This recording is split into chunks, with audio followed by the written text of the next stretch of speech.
मन कुंतो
हासत आली निर्मल आई, हासत आली निर्मल आई, घालून पैजण पाई, आई घालून पैजण पाई, हासत आली निर्मल आई, हासत आली निर्मल आई, घालून पैजण पाई, आई घालून पैजण पाई.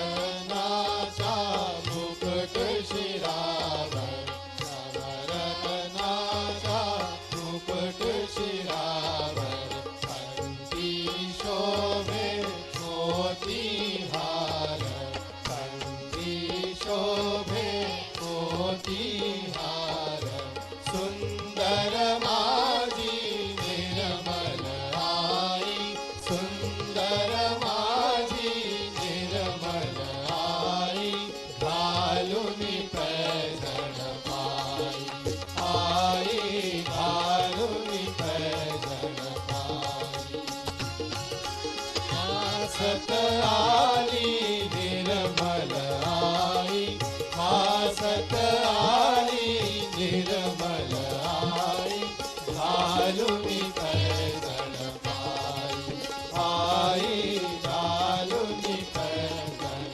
पाई.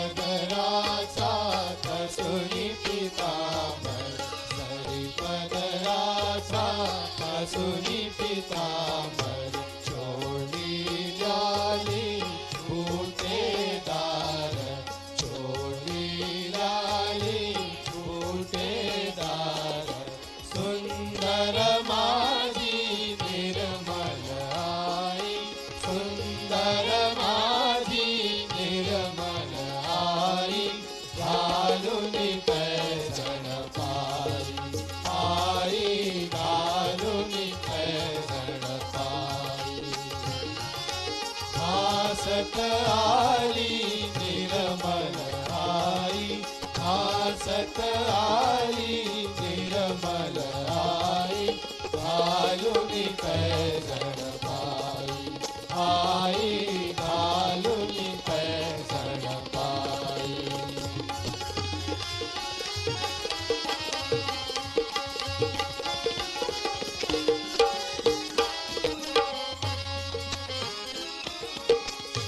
ब्रह्मा विष्णू ही सारे, शिव ब्रह्मा विष्णू ही सारे, रात्रि निश दिन मुनिवर सारे, रात्रि निश दिन मुनिवर सारे, सुंदर माझी निर्मल आई, सुंदर माझी निर्मल आई, घालून पैजण पाई, आई घालून पैजण पाई, हासत आली निर्मल आई, हासत आली निर्मल आई, घालून पैजण पाई, आई घालून पैजण पाई.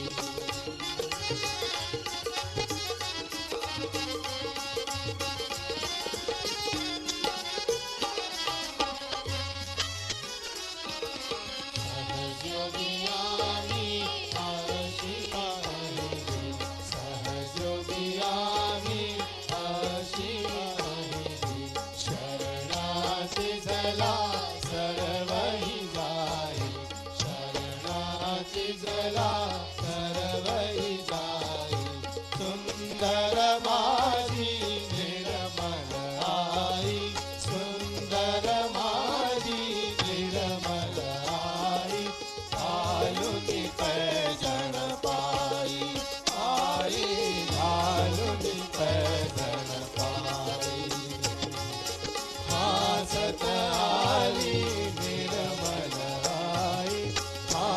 आई विरमल आई लालुनि pigeon pi I लालुनि pigeon pi I लालुनि pigeon pi.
Hello, everyone. Very, very hearty welcome to all of you.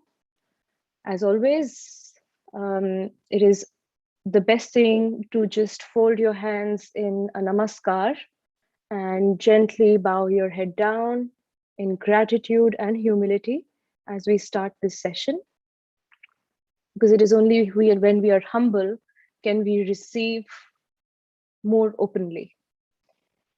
So a very, very hearty welcome to all of you on the 12th day of the 21-day program. It is like a journey that we are taking within. So before we start today's session, I just have a few things to say, and then we're going to watch a really nice story in a video format. So it's a story that we've prepared, and we'll share that with you shortly. So how often do we see people, sometimes when we see someone and we think, oh, look how confident they are, look how graciously they carry themselves, oh, how I wish I could be more like them, oh, how I wish I could have that kind of confidence, how I wish I could have that kind of a personality, how I wish I could be as fearless as they are, as confident as they are.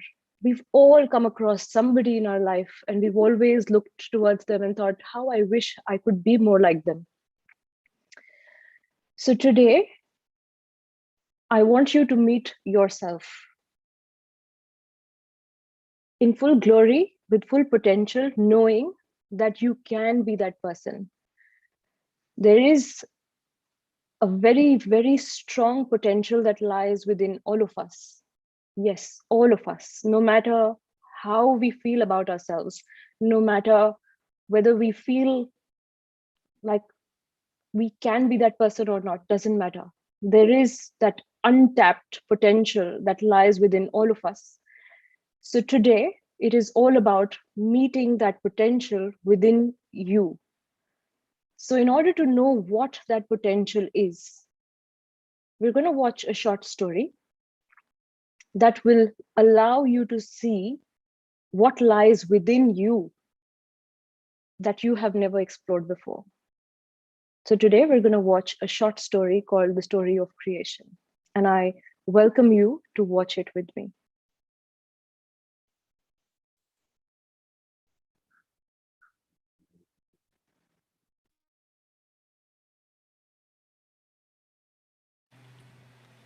This is the story of creation.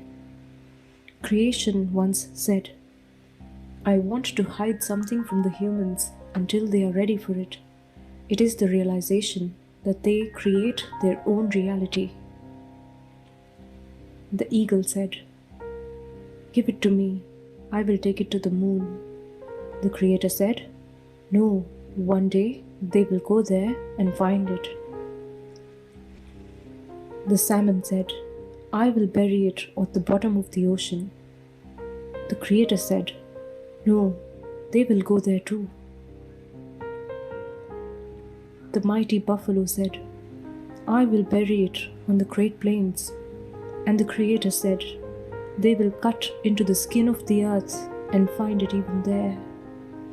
To this, the great-grandmother who lived in the breast of Mother Earth and who had no physical eyes but saw only with spiritual eyes, said, "Put it inside of them."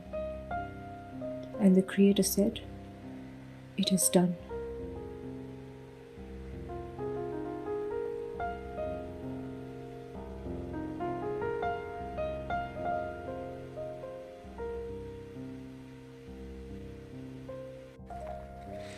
This power that was hidden within us is our motherly energy, the Kundalini.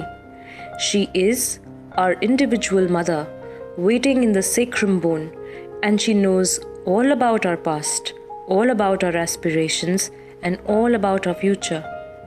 She knows our problems. Our Kundalini, our individual mother, she is anxious to give us our second birth. And once this happens, we automatically start seeing things very clearly in the light of the spirit. Because when this happens, our spirit gets enlightened.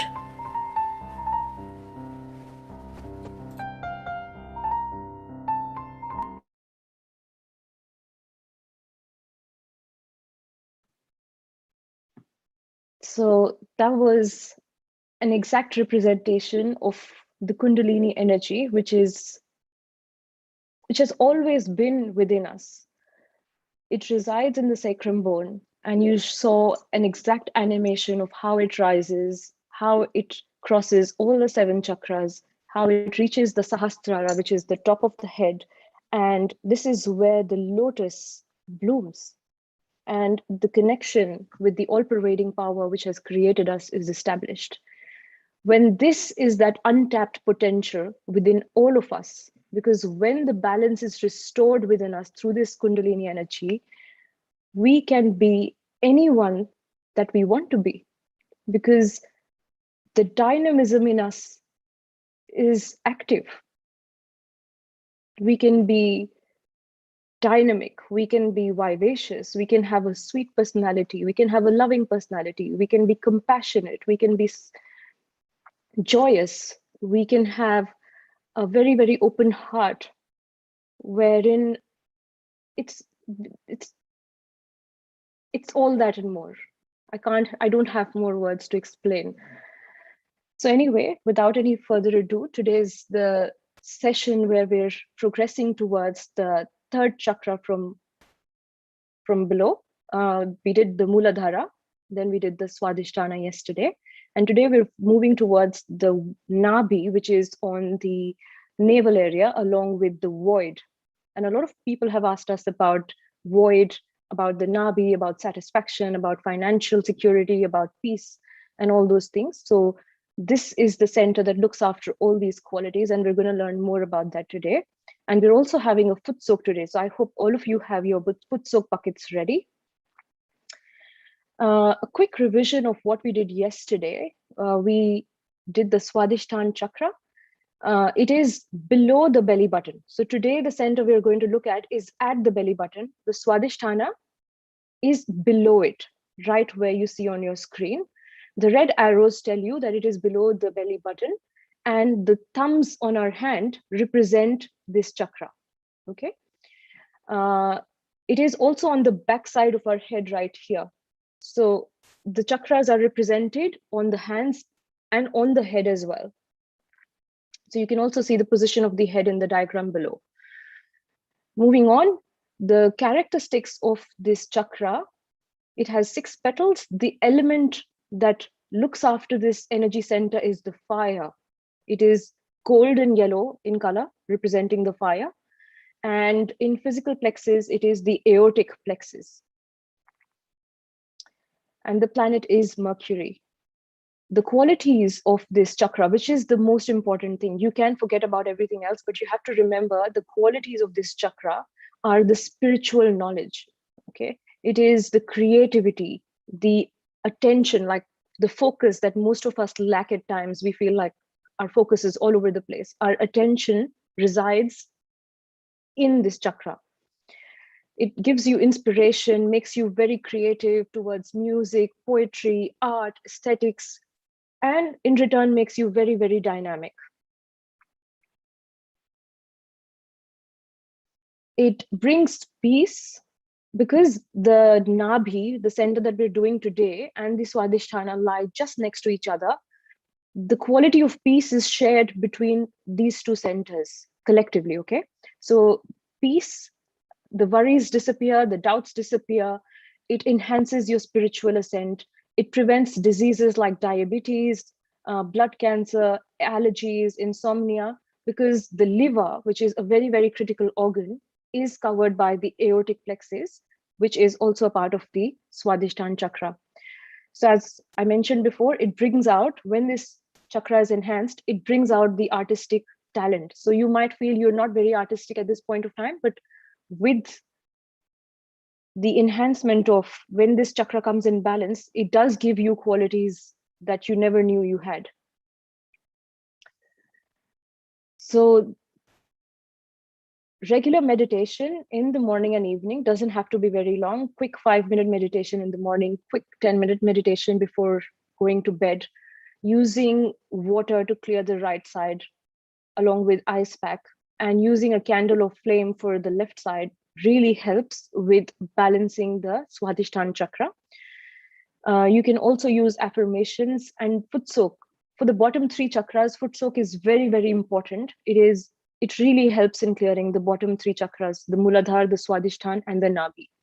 So for affirmations here, we can say, Mother, please make us creative. Bring our Swadhisthana Chakra in balance.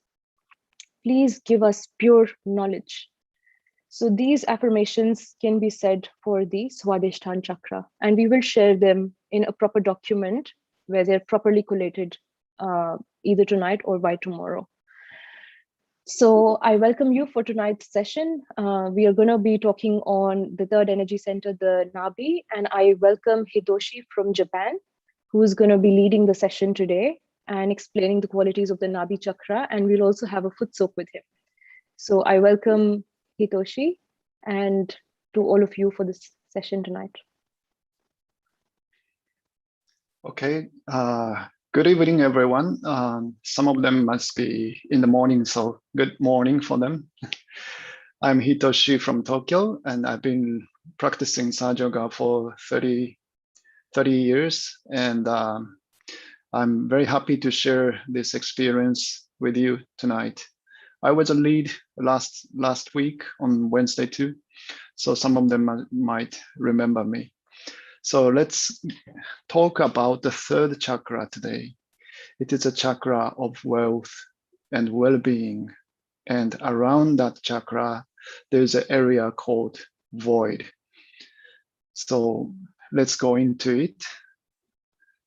Can we start showing the slides, the presentation, please?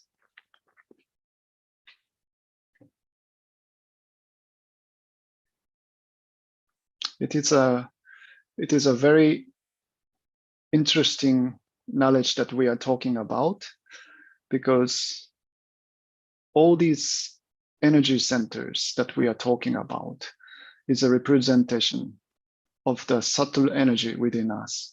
We have subtle body as well as our physical body.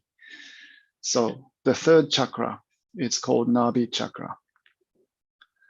So let's go to the next one. And the place is located at the level of the navel. So if you see where the castle is, that's the Nabi Chakra that we have. And this is, you can see, this is the middle part of the human body. This is a gravity point. And you can see positioning head is a little bit on the back at the top. Finger is the middle finger. And in feet, it's the thumb.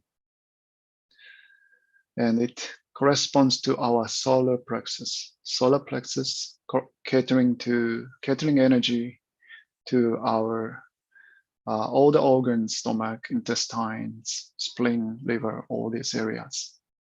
So let's go to the next one. So each chakra has petals. It's a sub-centers actually. And this chakra has 10 petals. And element is water. It's something to do with the water element. So to cleanse this chakra, we use the water element. So we can do the foot soaking after the presentation. And the color is a green. So to see the greenery is very, very nourishing to our Nabi chakra. And if you see, greeneries, then you can feel some sort of satisfaction also. Satisfaction is an important quality of this third chakra. And the physical plexus is, as I said, it's solar plexus, and planet is Jupiter, and middle finger that we talked about. So let's go next one. And all the chakra has left aspect, right aspect, and center aspect. Left is more passive, right is more active, and center is the balanced aspect of each chakra.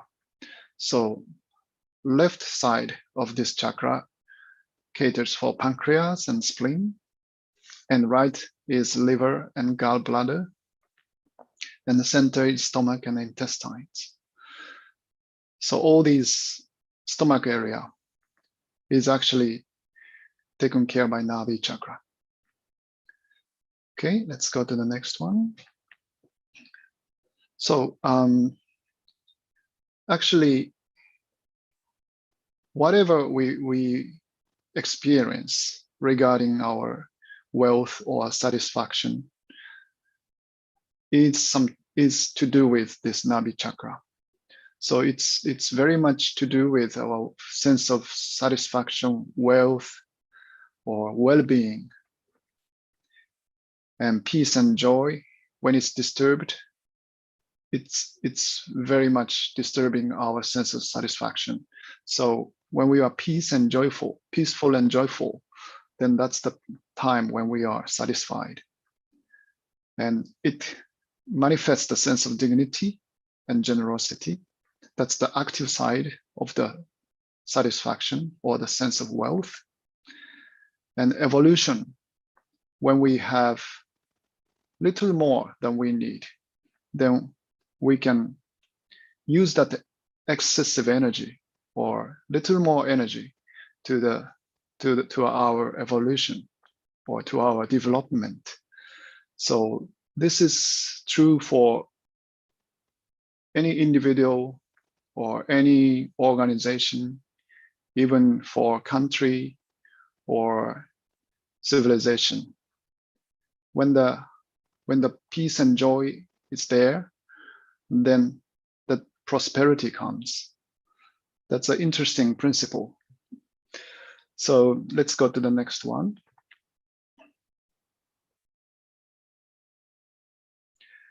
So Nabi benefits, it's something to do with the family life, very much to do with the family life on the left side, on the positive side. So it brings balance and peace into family life and prevents worries, jealousy and greed.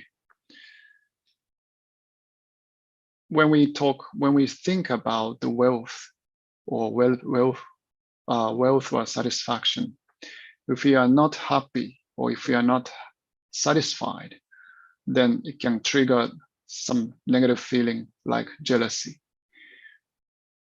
Like a neighbor's screen is always, so it's something to do with jealousy, something to do with greed in the negative aspect. And it establishes, when this chakra is cleansed, then it establishes the righteousness and prosperity. Righteousness, you could say, is how we share the wealth, how we share whatever we have with others in a fair manner. That's the righteousness. And prosperity is the result of that. And of course, it's a joy to share. So it gives the joy of sharing. So it's something to do with the Novrisa bridge. So how to balance Nabi Chakra? Of course, the base is meditation, morning and evening. And we can use prayers and affirmations, which we can try while we foot soak. And use of hands, bandhans. Bandhans is like when we can put our fingers towards our Nabi and make a rotation. It's like this. This is called bandhan.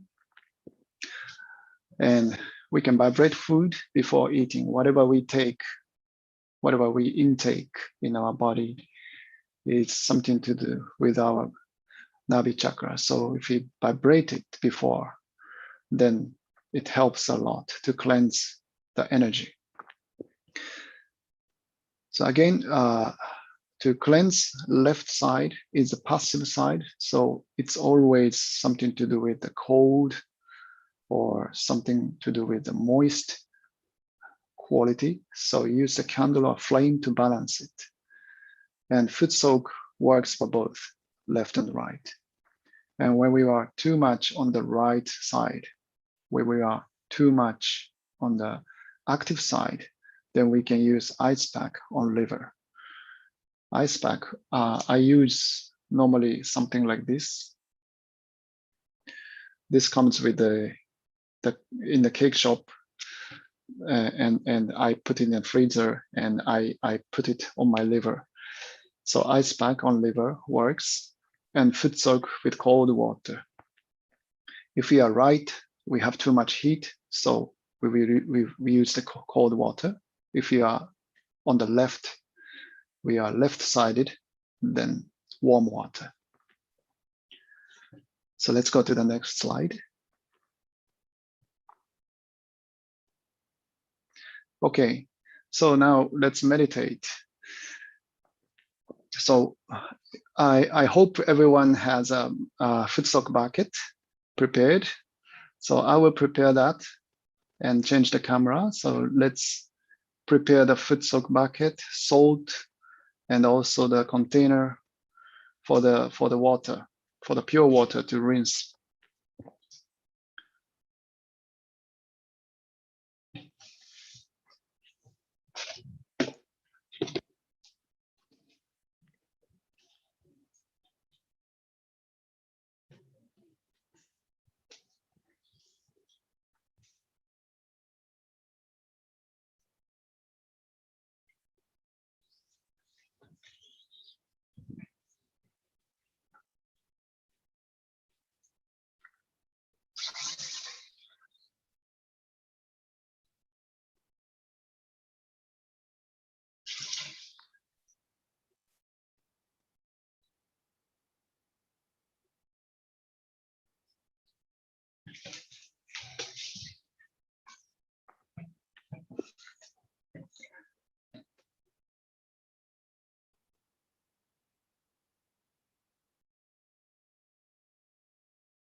Okay.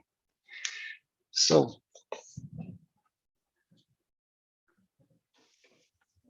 here it is the footsock bucket with the lukewarm water.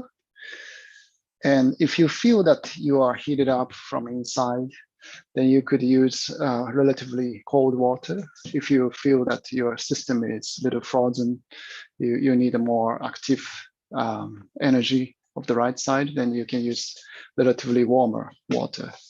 And I have the salt here, and we can put the salt in it here.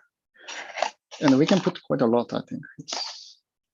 It's this much. Okay. So I put it inside the water. I put rather cold water because in Japan it's summer and it's very hot.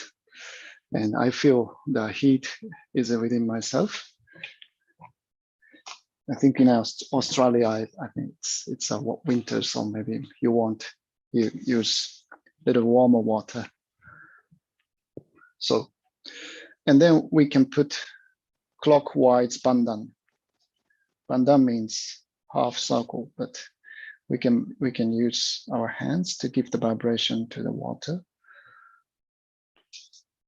And then we can put both our feet inside. Okay. So let us meditate like this with our eyes opened.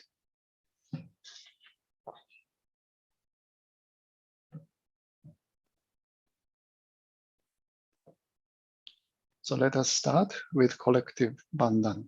We can do together this gesture of bandhan. Raising Kundalini first.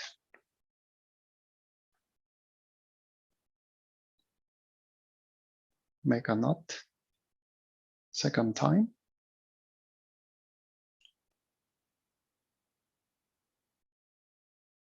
Two knots. And third time.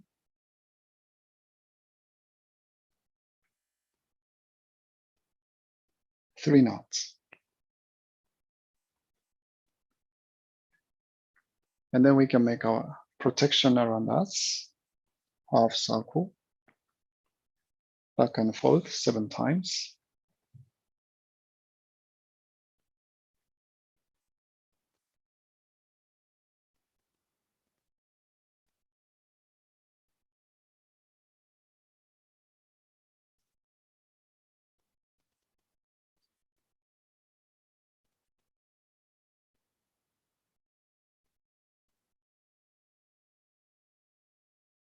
Now let us put our attention again on the top of our head.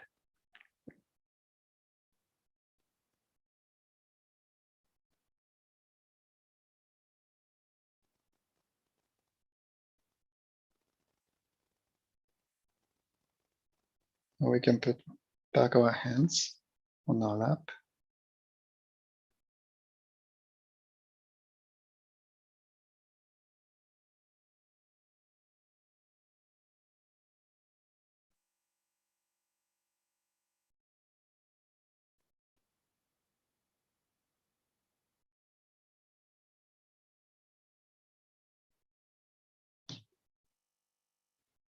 So let's put our right hand towards the Mother Earth. We can put the right hand down on the floor or to the Mother Earth.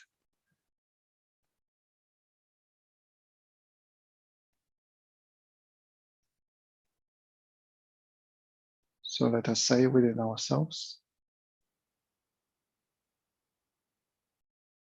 Mother Kundalini, please cleanse my left side.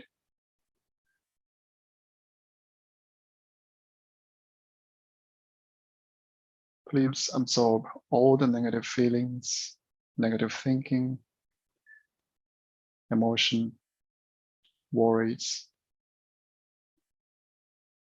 through the element of the Mother Earth.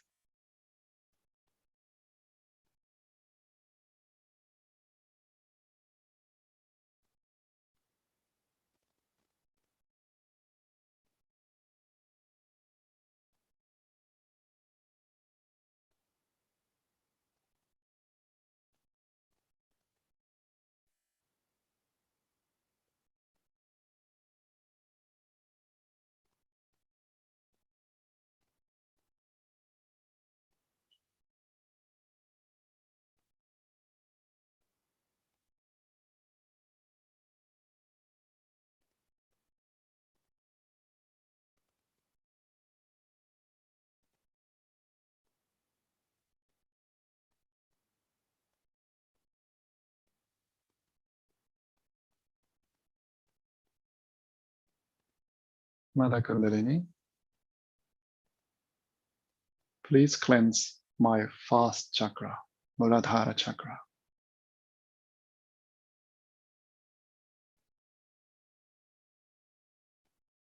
Which is the base of our left side. Please strengthen the quality of Muladhara chakra, which is the innocence.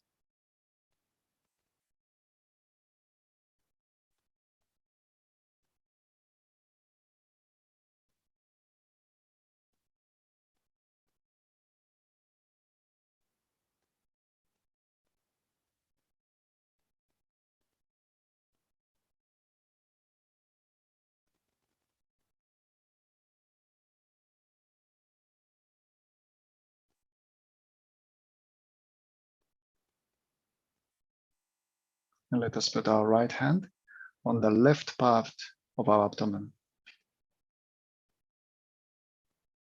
Left part of our abdomen. We can put our right hand and we can say within ourselves, Mother Kundalini, please cleanse my left Nabi Chakra.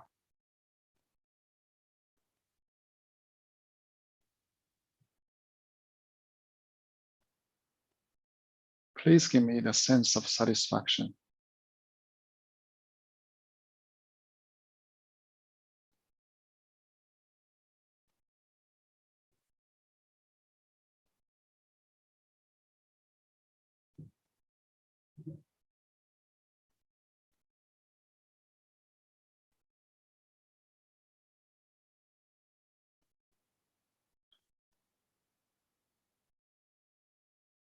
Please give me the peace and balance.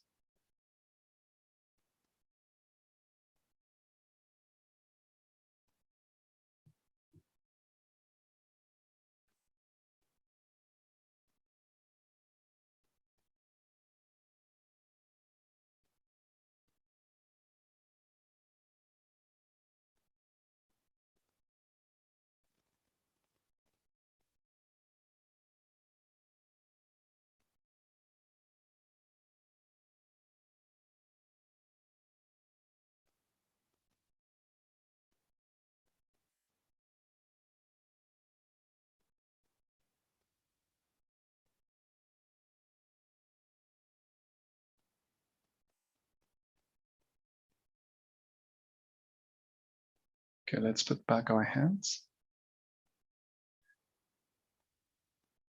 And then we can put our right hand, left hand on the right abdomen. Left hand on the right abdomen. And then here we can say, Mother Kundalini, please give me the quality of generosity.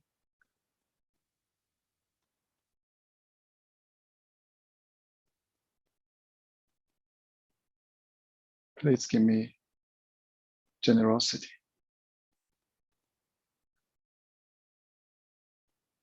Please make me a generous person.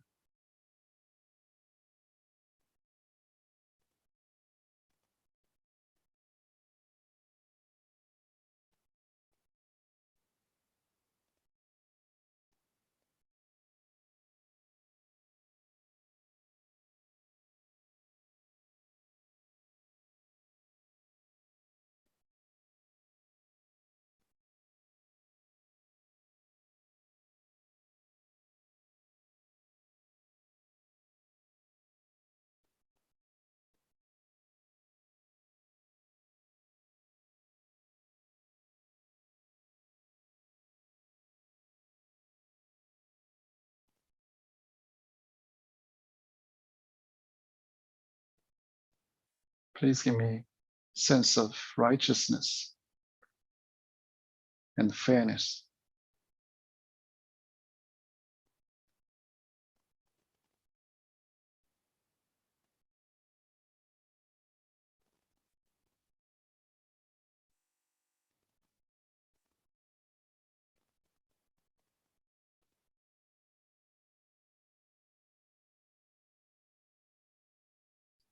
Okay, let us put back our hands.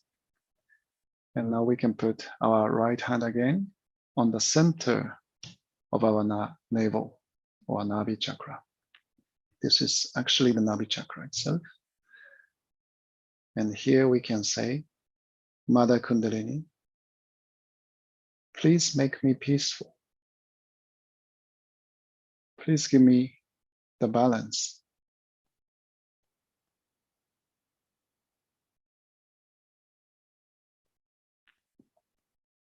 Please give me the power to ascend,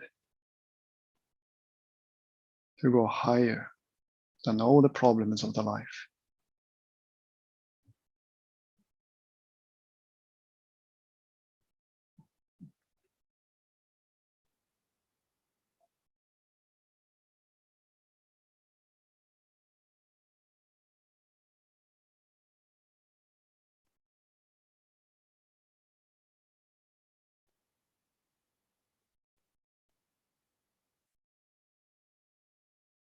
Mother Kundalini, please make me peaceful.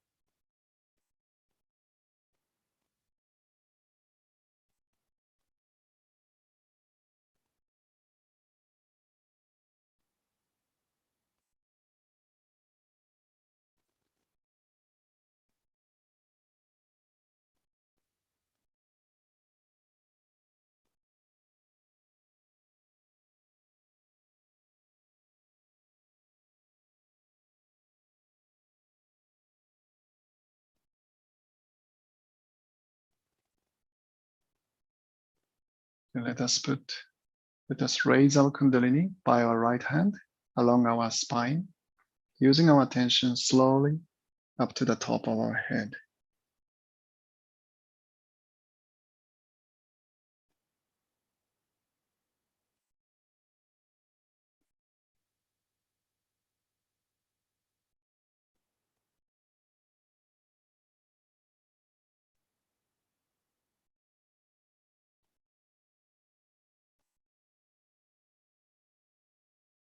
And let us check if we can feel the coolness above our head.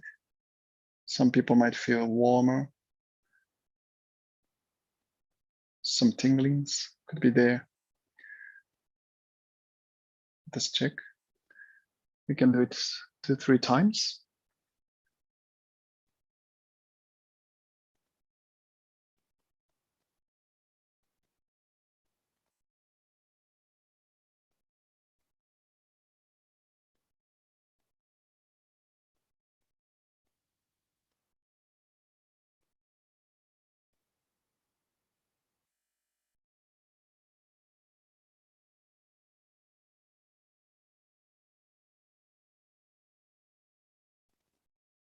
And we can leave the attention above our head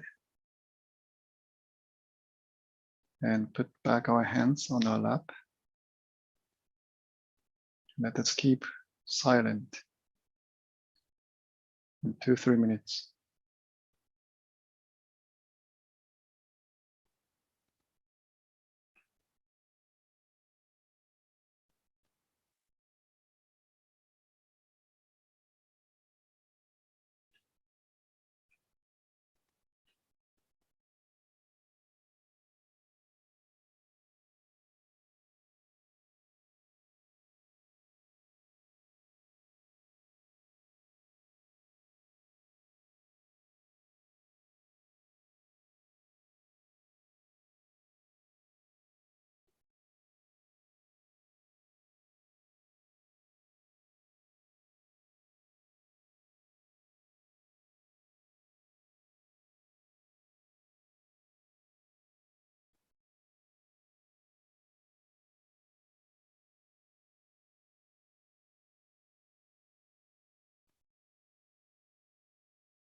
Okay, so let's pray to the all-pervading power to thank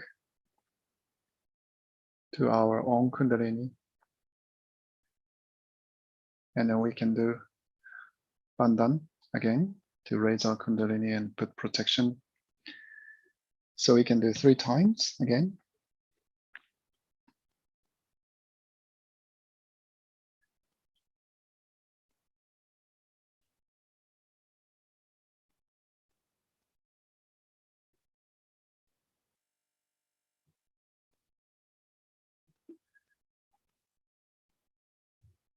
And let's make a protection around us.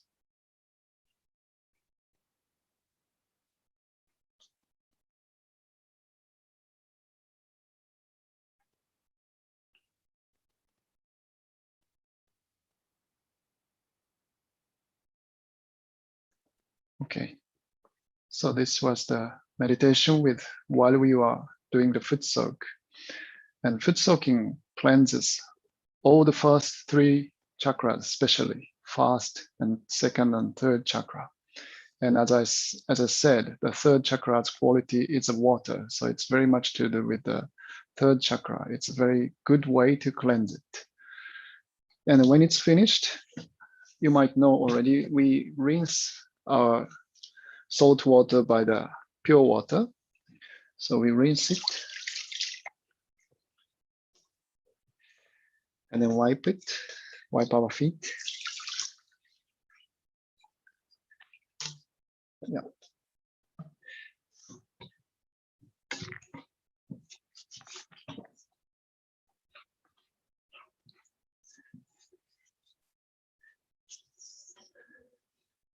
And most importantly, we will throw this in the toilet.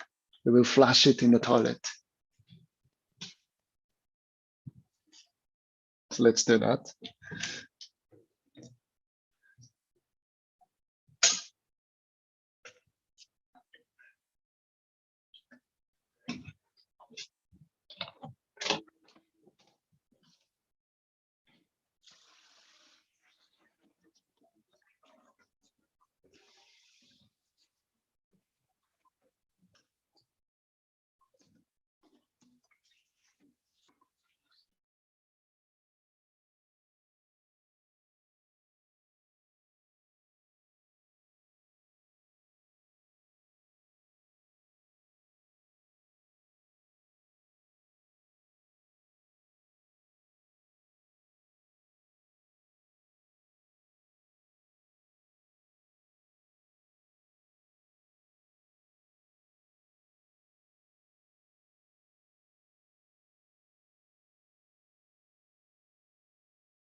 Hitoshi, sorry, you were on Yes. mute.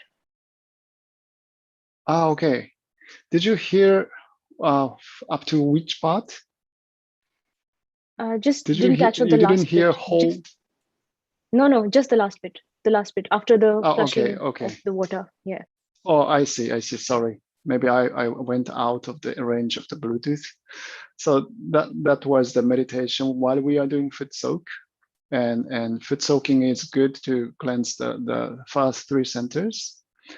And the difference between foot soaking meditation and normal meditation is that we don't close our eyes when we take foot soak because we want to open ourselves so that the negativity will be sucked by the salt water. So we don't want to close our system. We don't want to close ourselves.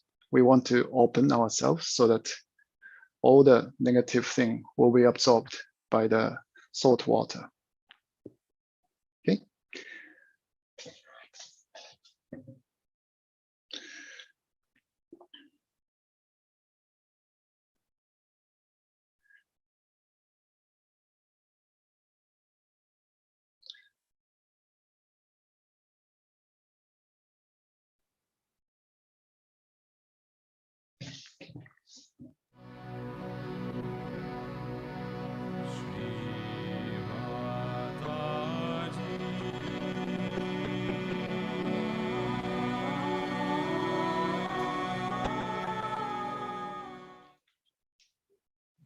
But thank God now some sense has come and they are doing few things.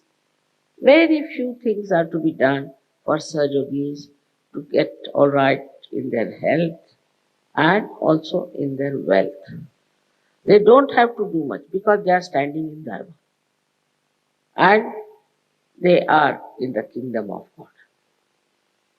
They are under the protection of Virat. But still, there are certain things you have to do. Certain. I didn't say that don't sue. You just gave up yourself. Alcohol, all these things, you gave up yourself. Because you have the light. And despite the fact that you come from a culture where there is no personality, people are like sheep, now you are not. Now you are individualistic. To be individual is impossible in the West because you must dress up the way everybody dresses up. If there are punks, you all move like punks. If the one woman has this kind of hair, you make the same style. Especially on the hair, I don't know why.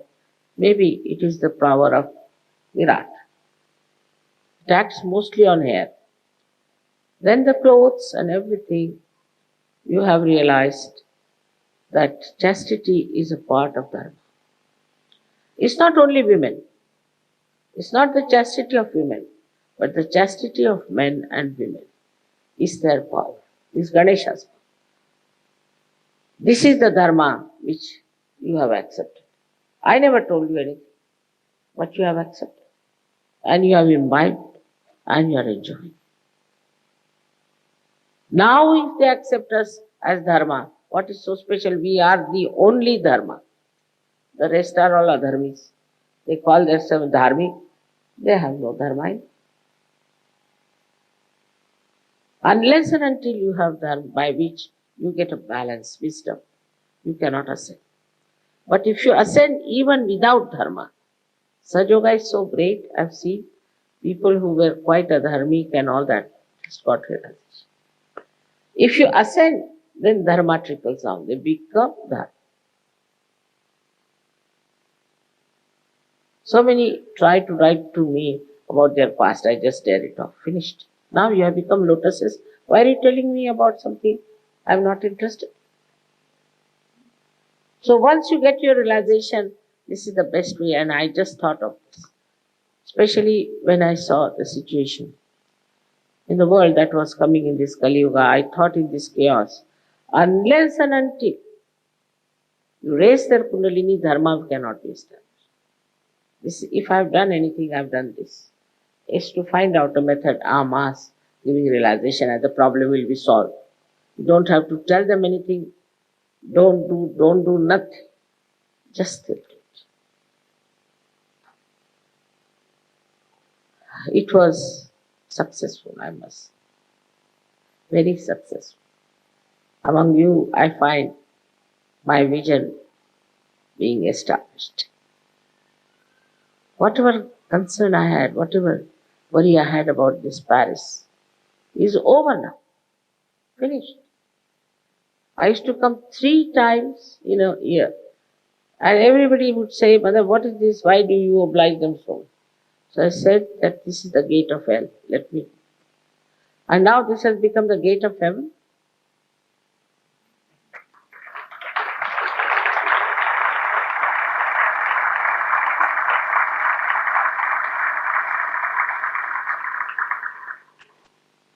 So for us, not difficult to establish Vishnu principle, but to recognize that we have those. You see, suddenly I find Sahajogis become extremely humble and they don't want to know what they have. You can cure people. You are a Dhanvantar. You can give realization to people. All Vishnu principles are now awakened within you and you must utilize it. I wish we had Vishnu. Aega? Sorry? Vishnu Sahasranam aega? I? Now there are 1,000 names which I would not like you to say, but at least some names of Vishnu, if you can say, you will understand how this Vishnu principle is awakening to such an extent that somebody said, Mother, no, I don't want to work in the public. I said, why? I don't want to have that ego back in me. They are so sweet. They are afraid of their ego being coming. No. It won't come back now because here sits the Vishnu as Virat. He'll look after. And you have that Vishnu Pada in yourself.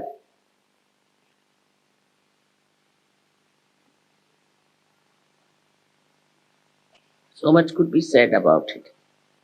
But I think you should read the 1,000 names of Vishnu. And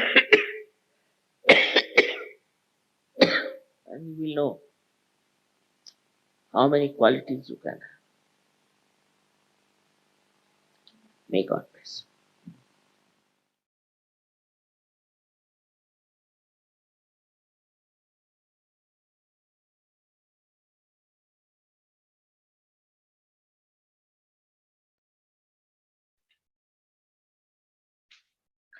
So that was the talk of Shri Mataji Nirmala Devi about the Nabi Chakra and also the area around Nabi Chakra called Void. And both together, it represents the quality of the sustenance of the human being.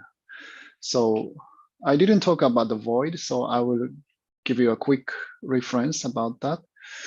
The void is located around the navel, around Nabi Chakra, and in the hand, in the head, it's around Sahasrara here, and in hands is around the center of the palm, and in feet is as you can see, it's this part. Yeah. So this area resides the quality of ourself to lead ourselves or to sustain ourselves constantly without losing the balance. So this area is a very important area, and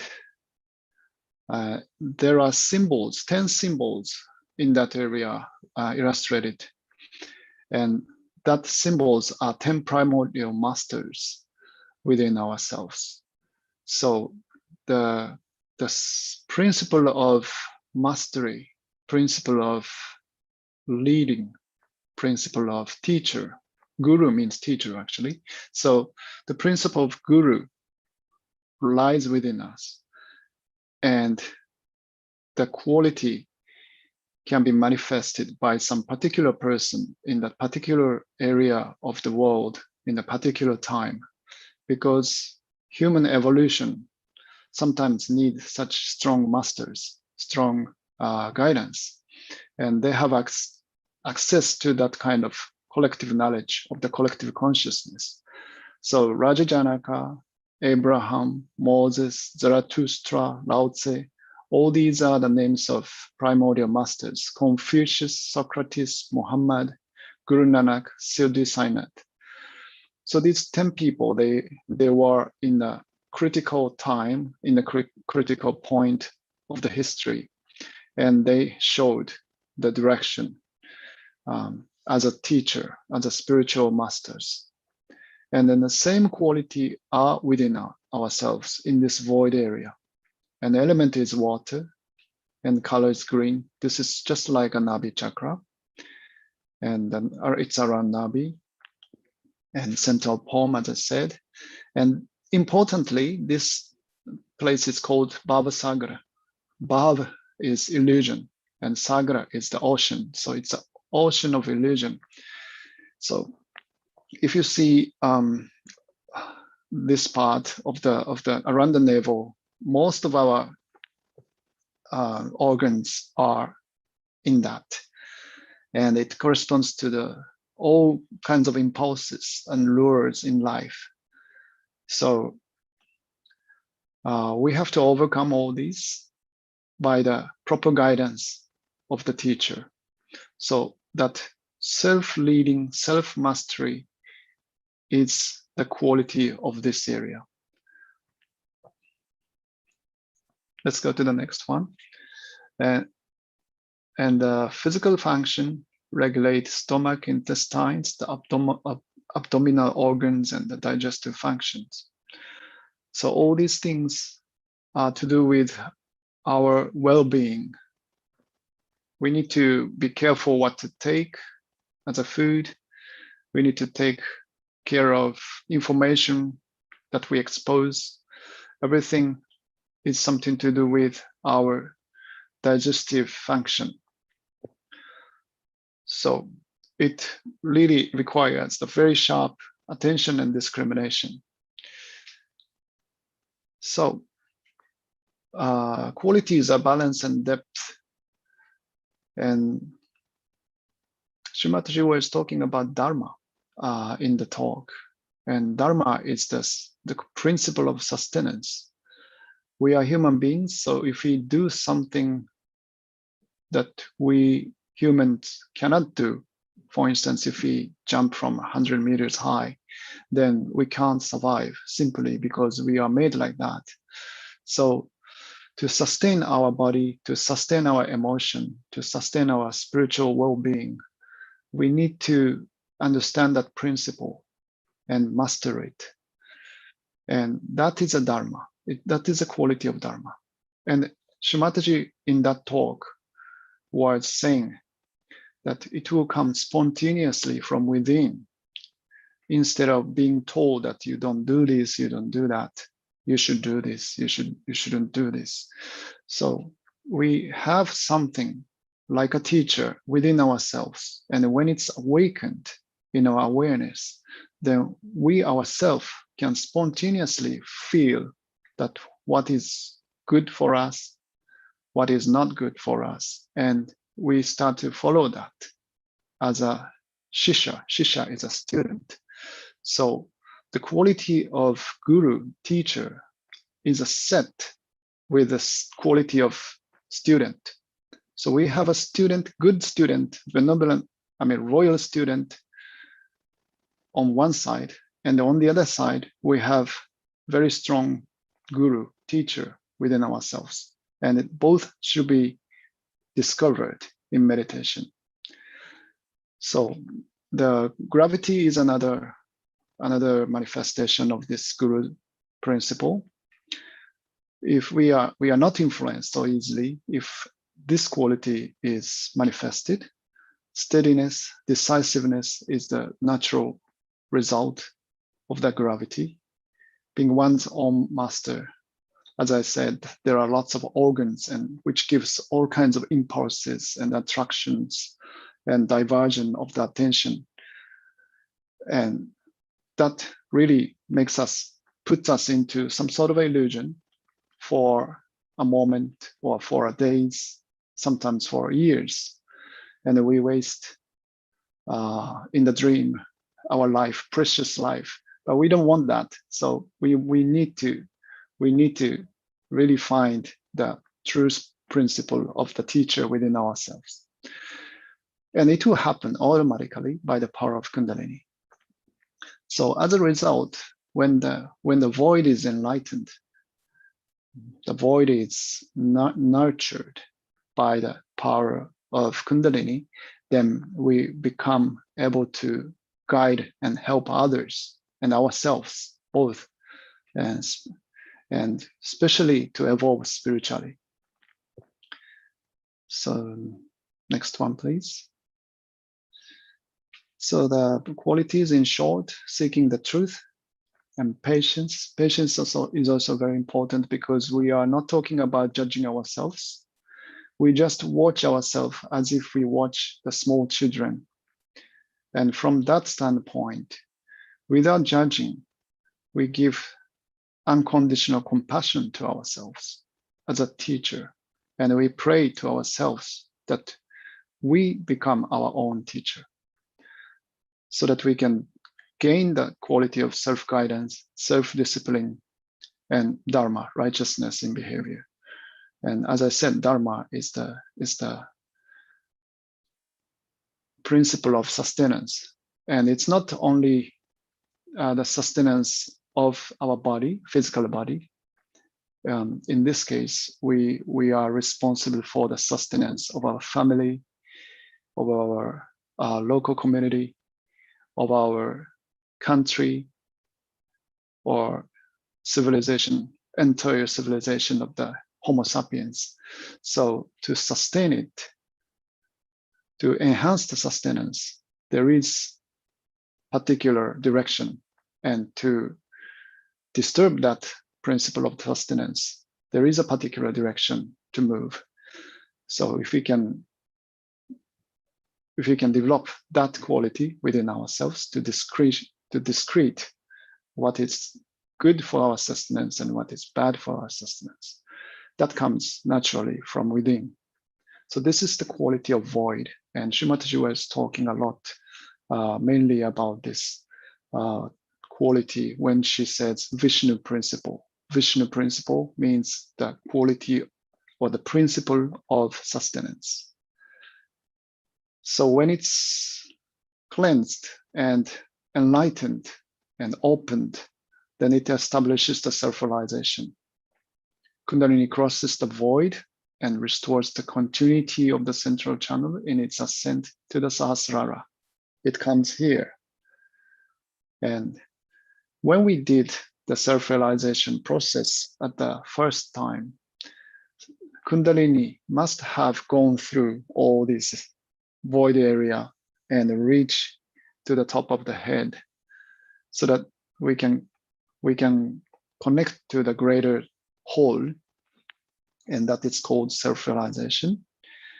And when it's happened, it's not the final phase, actually, because if we neglect ourselves, the Kundalini goes back and then we lose the connection. So we need to repeatedly meditate in our daily life to continue being connected to this greater power surrounding us. And this continuity or this sustenance is because of this void quality. And magnetism in personality is like a teacher. Yeah, okay. So all these things are the things that we talked about. So let's go to the next slide. So how to balance is simple. Regular foot soaking is the best way to cleanse this area. And be righteous, of course. Righteous means we enhance the sustenance of this sustainability, you can say, as people say in the human society, and be fair and just. If we are not fair and just, then such kind of civilization or organization wouldn't sustain itself long, because sooner or later it will fall because of some problem. So fair and just is the best way to sustain the individual and also the organization. So that seems the last slide. So thank you very much. I couldn't touch all, details. This is a very general talk about Nabi Chakra and the void area. But of course, most important is the experience and also the awareness that we have. When we get this Kundalini awakened, what changes is our awareness. We start seeing something that we wouldn't notice before. We start relate to the people or relate to some experience that we have never been to. So the change of awareness comes from within first, and then gradually we start to see something new, we start to experience something new. And that's how we try to guide ourselves as a teacher of ourselves. And we try to obey the teacher within ourselves. Okay. Thank you very much. Thank you so much, Hitoshi. That was a lovely futsok and a beautiful presentation on the Nabi as well as the void. So thank you so much. Let us still keep our attention with all that knowledge. Let us bring it on the top of our head right here. And instead of putting too much mind on trying to remember, let's absorb all that we can. Most generally, when we watch presentations, it excites us because we're learning something new. And then the mind starts working, thinking that it needs to memorize, it needs to remember. So let us just be spontaneous. You will absorb all that you need to know. Have that confidence that the knowledge that you need to have, your mind is capable of remembering just that without any effort. So with that confidence, just for a minute, close your eyes. Keep your hand, the palm of your hand on the top of your head. Gently massage it and bring your attention on the top of the head. And with this, we have some live music by Tom for you all to enjoy and meditate for a few minutes.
Thank you so much, Tom.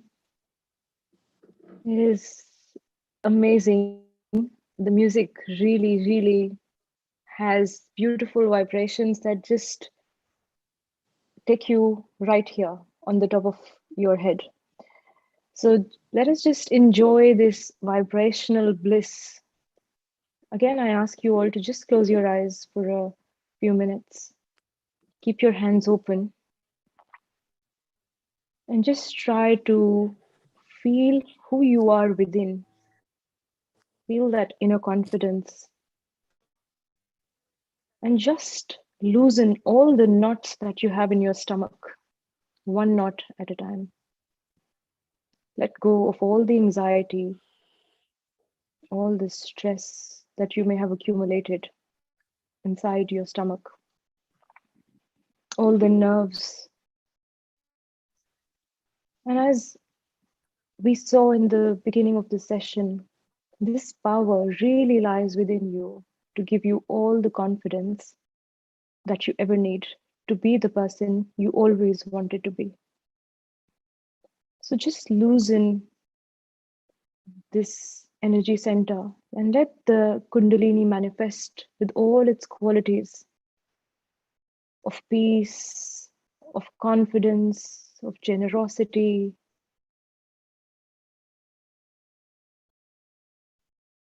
evolution. Most importantly, so we can evolve into a higher being. So what helps? As we sit for a few minutes just to absorb this feeling, let us just move our hand clockwise on our stomach and just let go. If it helps, for every negative aspect that you let go, you can just flick it away. All the knots in your tummy, you can just flick them away.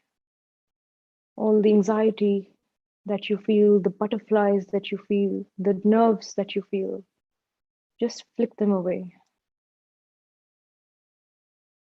And believe in yourself.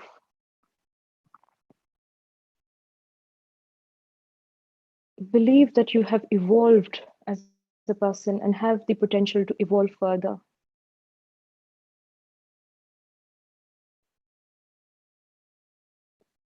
All the anxiety, the stress, just flick it away. Let us just be comforted by our own mother within, by our own Kundalini. So let us just enjoy 2 minutes of complete silence.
Let's slowly open our eyes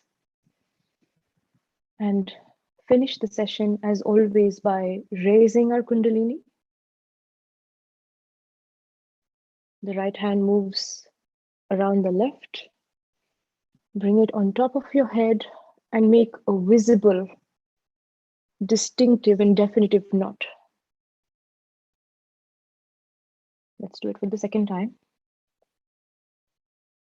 And every time you do it, every time you make these knots, feel the growth within, as if all the layers of the onion that you're peeling to find your true inner self. So have that confidence when you make these knots as if they are empowering you.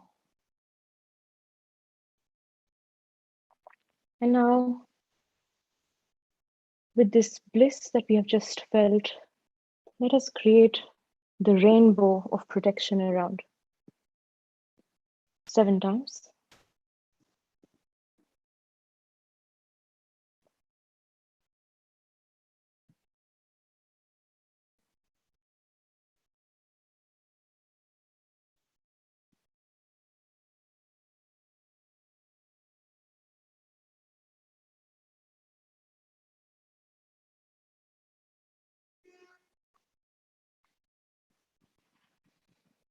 Let us fold our hands in full humility, bow our head, and thank this Kundalini energy, this mother, the Adi Shakti within, who has created us.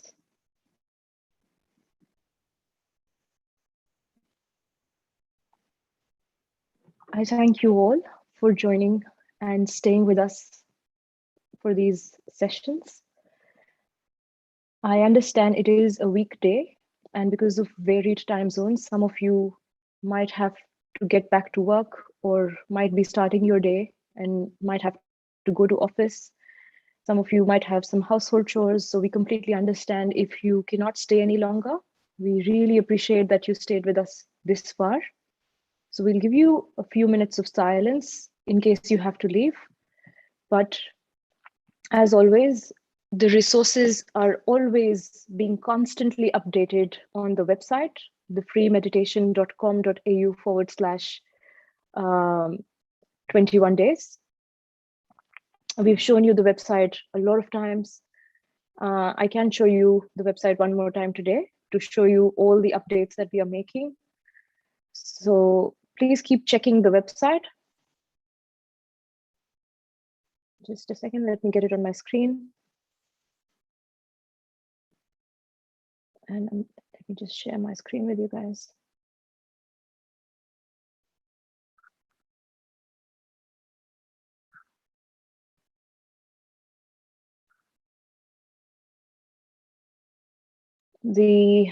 As always, you're familiar with the format of the website.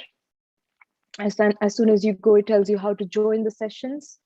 It tells you in detail about the course themes, part 1, part 2, part 3. We are currently on part 2, the chakras, and we've covered the third chakra today.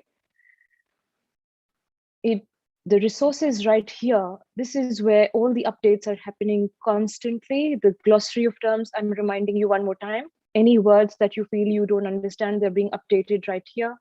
There's useful links and websites. There's Shri Mataji's photos that can be printed in case you want to prepare an altar as it was demonstrated yesterday. We have some of the talks which we've shared so far in this section right here. So all these sections can collapse and expand. There's meditation music right here, and it is classified. So the addition that we've made today is we have specific ragas that really help in the energy centers that we are working on, starting from Muladhara, which we did on Monday, Swadishtan, which we did yesterday, and Nabhi that we did today. These are the specific ragas which really help to clear and balance these energy centers. So do give these a try. They're right here. So this is the new update in music that we've done for you guys. So please do check that out. And there's an overview of what to expect during these days right here. And then we're going to move to part 3 starting next Monday, which is called the thoughtless state through meditation. So that is a very interesting part, which we are really looking forward to. So I hope you can make it to the entire 21 days, and we really look forward to your participation. So thank you. Please do keep checking the website. And if you have to leave, we understand. We'll give you a couple of minutes of silence. And we're going to have some experience sharing and Q&A. If you want to stay back, most welcome.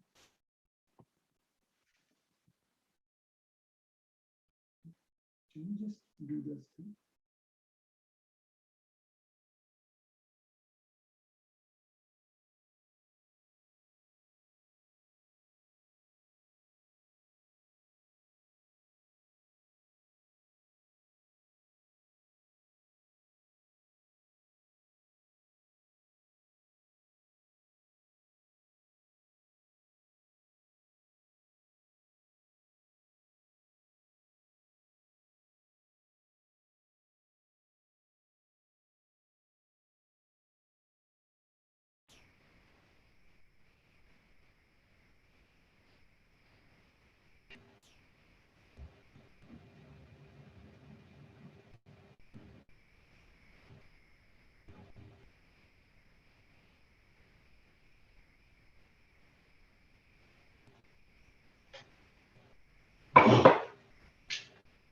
Charmaine, you are in the video.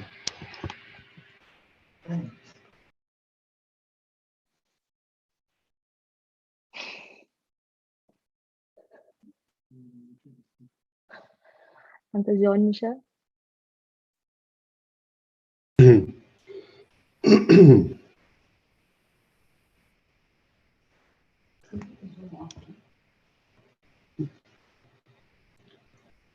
Okay, so we're slowly adding all the panelists one by one on the screen. So bear with us while we do it. Uncle Edwin, we have Uncle Edwin here. We have Uncle John Michelle. We have Auntie Nirmala. So you've met some of them before, if you've attended the sessions. So Uncle Edwin lives in Townsville in Australia.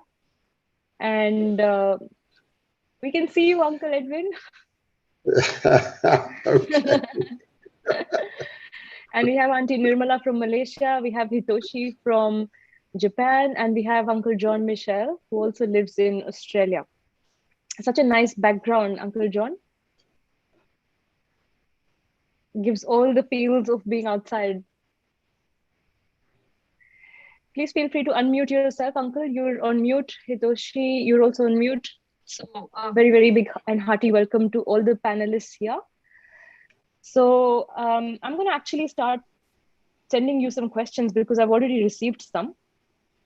So the first question, which has been asked on YouTube, and I'm gonna ask Hitoshi to answer this one.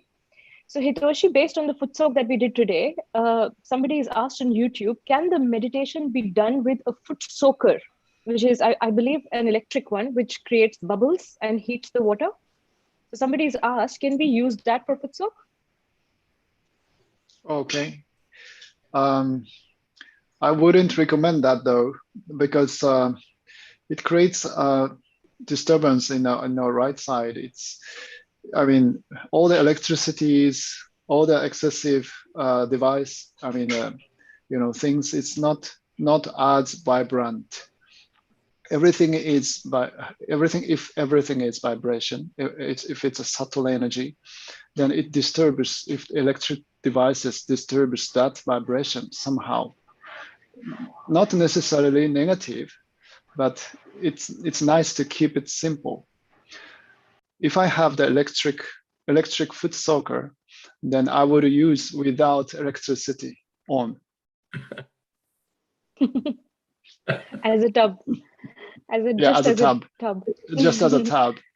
But I mean, you could actually check how you feel, both case and then some collected data by the experience. But I would leave it. I would leave all the influence of the electric devices and all that as less as possible. Yeah, also the excessive heat, right? Yeah, also the excessive heat, it's heating up the water. You're already trying to get rid of heat from within our body. You don't want the extra heat entering from the water inside us. So you don't. I feel this. Would you back me on this? There's no harm in using it separately. You can use your electric foot soaker separately to relax yourself, but not as a replacement to foot soak. Yeah.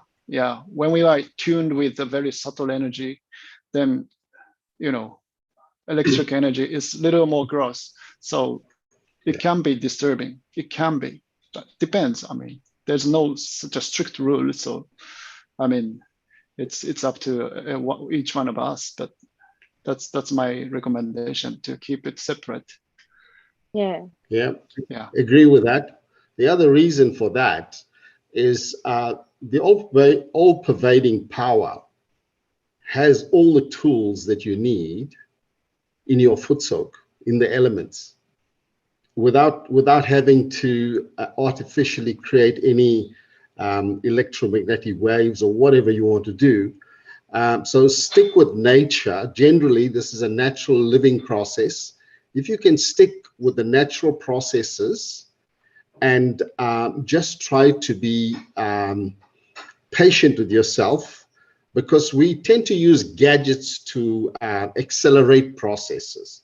The divine doesn't need that. The divine has got all the parameters worked out for us. We just need to fit into the mainstream and be in harmony with the natural forces.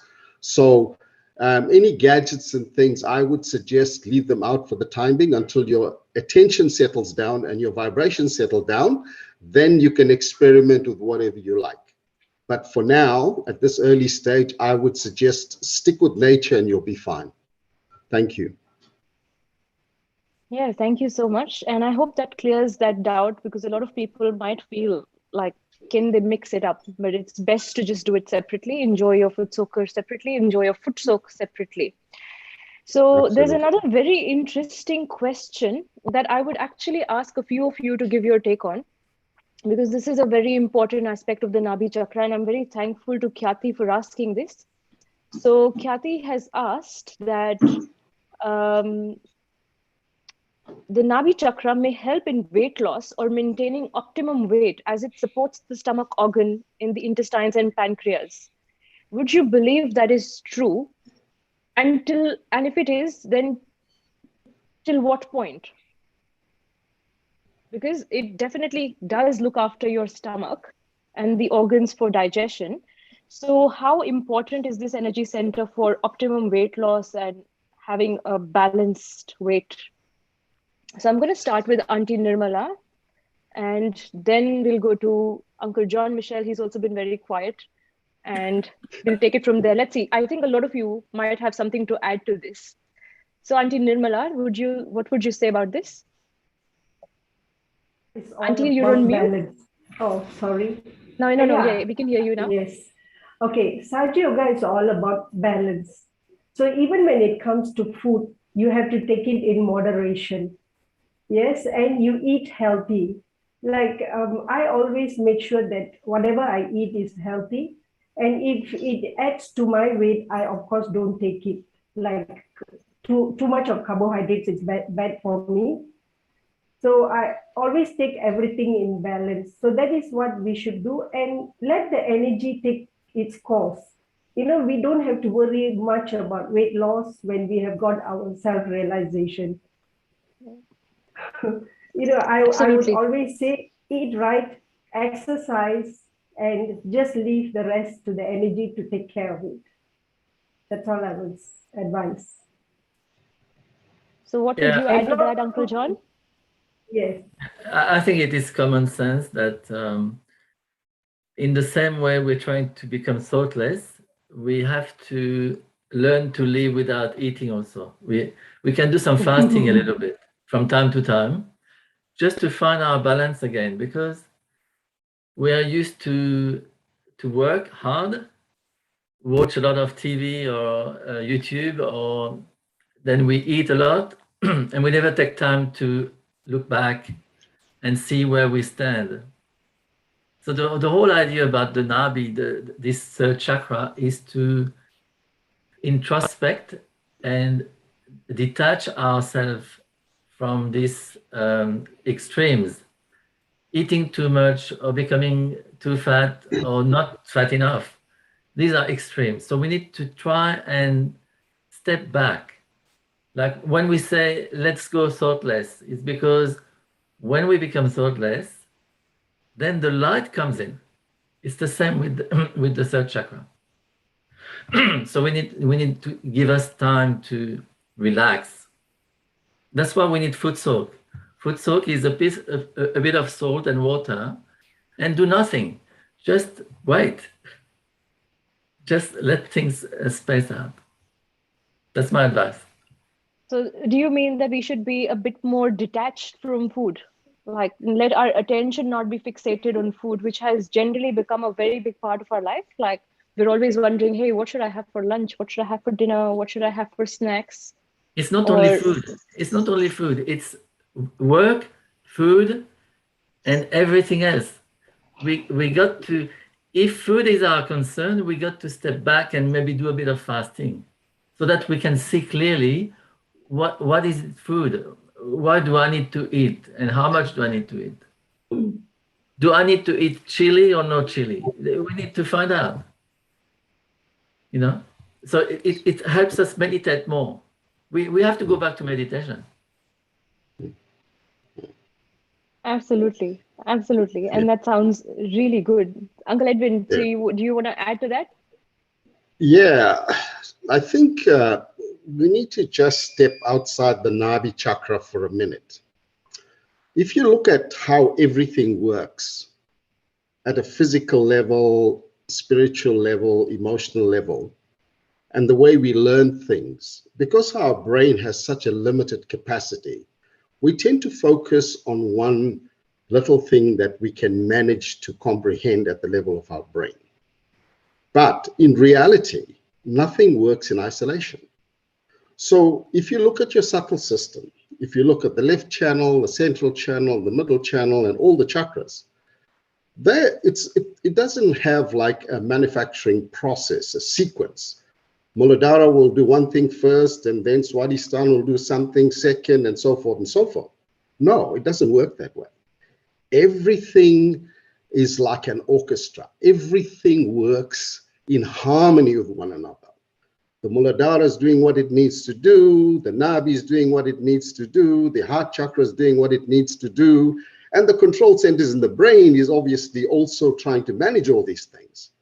Because of our limited capacity, and we do not understand the divine realm, and we cannot understand it in our brain, that's how we are made, we tend to look at one thing and focus on it and magnify it, and therein lies the problem. That's how we cause all the imbalances. Exactly. So we overdo things, we either go too far to the left or too far to the right. So the key is the meditation. At this early stage, do your meditation regularly, improve your vibrational awareness on your hands, and your hands will speak to you and it'll guide you. So without you even knowing it, your Kundalini will work all things out. I'll give you an example. If you eat too much chocolate, because you shouldn't be eating too much chocolate, after your realization and you start meditating regularly, you might forget to eat chocolate for weeks, and then you'll wonder, I haven't had chocolate for weeks. Why didn't I? What I'm saying to you is subtly everything happens. The Kundalini is taking care of business, and you don't even notice it because we tend to like to hang on to our bad habits, like eat a lot of chocolate, and we feel if we don't eat enough chocolate, we're going to be sad. But that's not the fact. The fact is the Kundalini works out all the balances. So all I'm saying is try not to get too caught up in how you've judged yourself or how you've been judged because of your fat stomach or your thin stomach or thin legs or whatever. Don't worry about all those things outside. The Kundalini will work it all out for you. Just try to enhance your meditation and your vibrational awareness, and everything will be fine. Thank you. Yeah, because this really resonates because this happened with me as well. There's so many things that you don't realize them immediately, but after a couple of weeks into meditation, you look back and you're like, oh, how did I stop? Like for example, I used to drink a lot of soda, Coca-Cola, and I mean, my husband was responsible for saying you shouldn't drink it. Like he kept reminding me that I shouldn't. But it became so easy, like it was effortless to leave things that your subtle system just tells you that they're not good for you. And just like that, you stop consuming things which are not good. You don't feel good after your awareness increases. You just have it and you realize it's not good for you. So the bottom line, I think, from what we all have said, is that don't put too much attention on food and don't worry about the mental side of how you should look, what you should eat, what size you should be. It doesn't matter. Your awareness will guide you and you will be able to consume all that is good for you and let it happen slowly. So one more question for you, Hitoshi. And this question has actually been asked a lot. I feel like now that we're progressing into the meditation, a lot of people are saying that they do tend to feel a bit sleepy, which is surprising for them. They get a bit drowsy when they're doing meditation. Right now, Shamim is asking that, and I think Kirti is already answering her on the chat as well. But for the benefit of others, let's address this question here, because a lot of people are sending this. They're finding it weird that they've never felt drowsy before, but as soon as they've progressed, like it's 12th day now, for some reason they feel sleepy when they're meditating.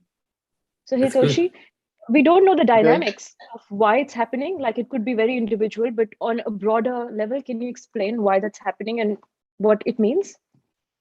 Yeah, it happens by the various causes, I think. But one thing is that it happens very often in Japan is that the people are tense so much during the daytime, and they are working so hard, focused, and they sustain that tension.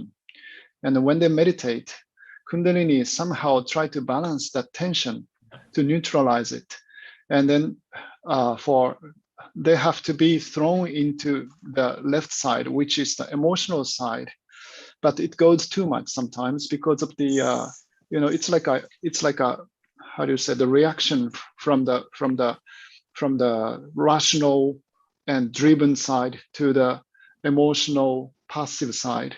So the natural polarization starts, and it works as a natural treatment, but you have to go through that for some time, and there are lots of technique to enhance that process.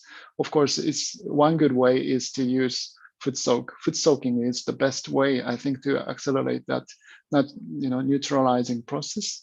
And the other thing could be that somehow this person is already open to the new awareness, and they are already connected, but their bhakagya, their conditioning of the mind, the habit of the mind cannot accept that because it's beyond their understanding.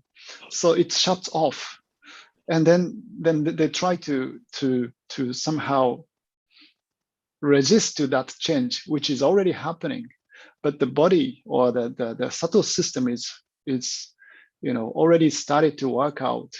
So I think only thing is just to forgive everything and accept everything and open our heart to that natural process of transformation.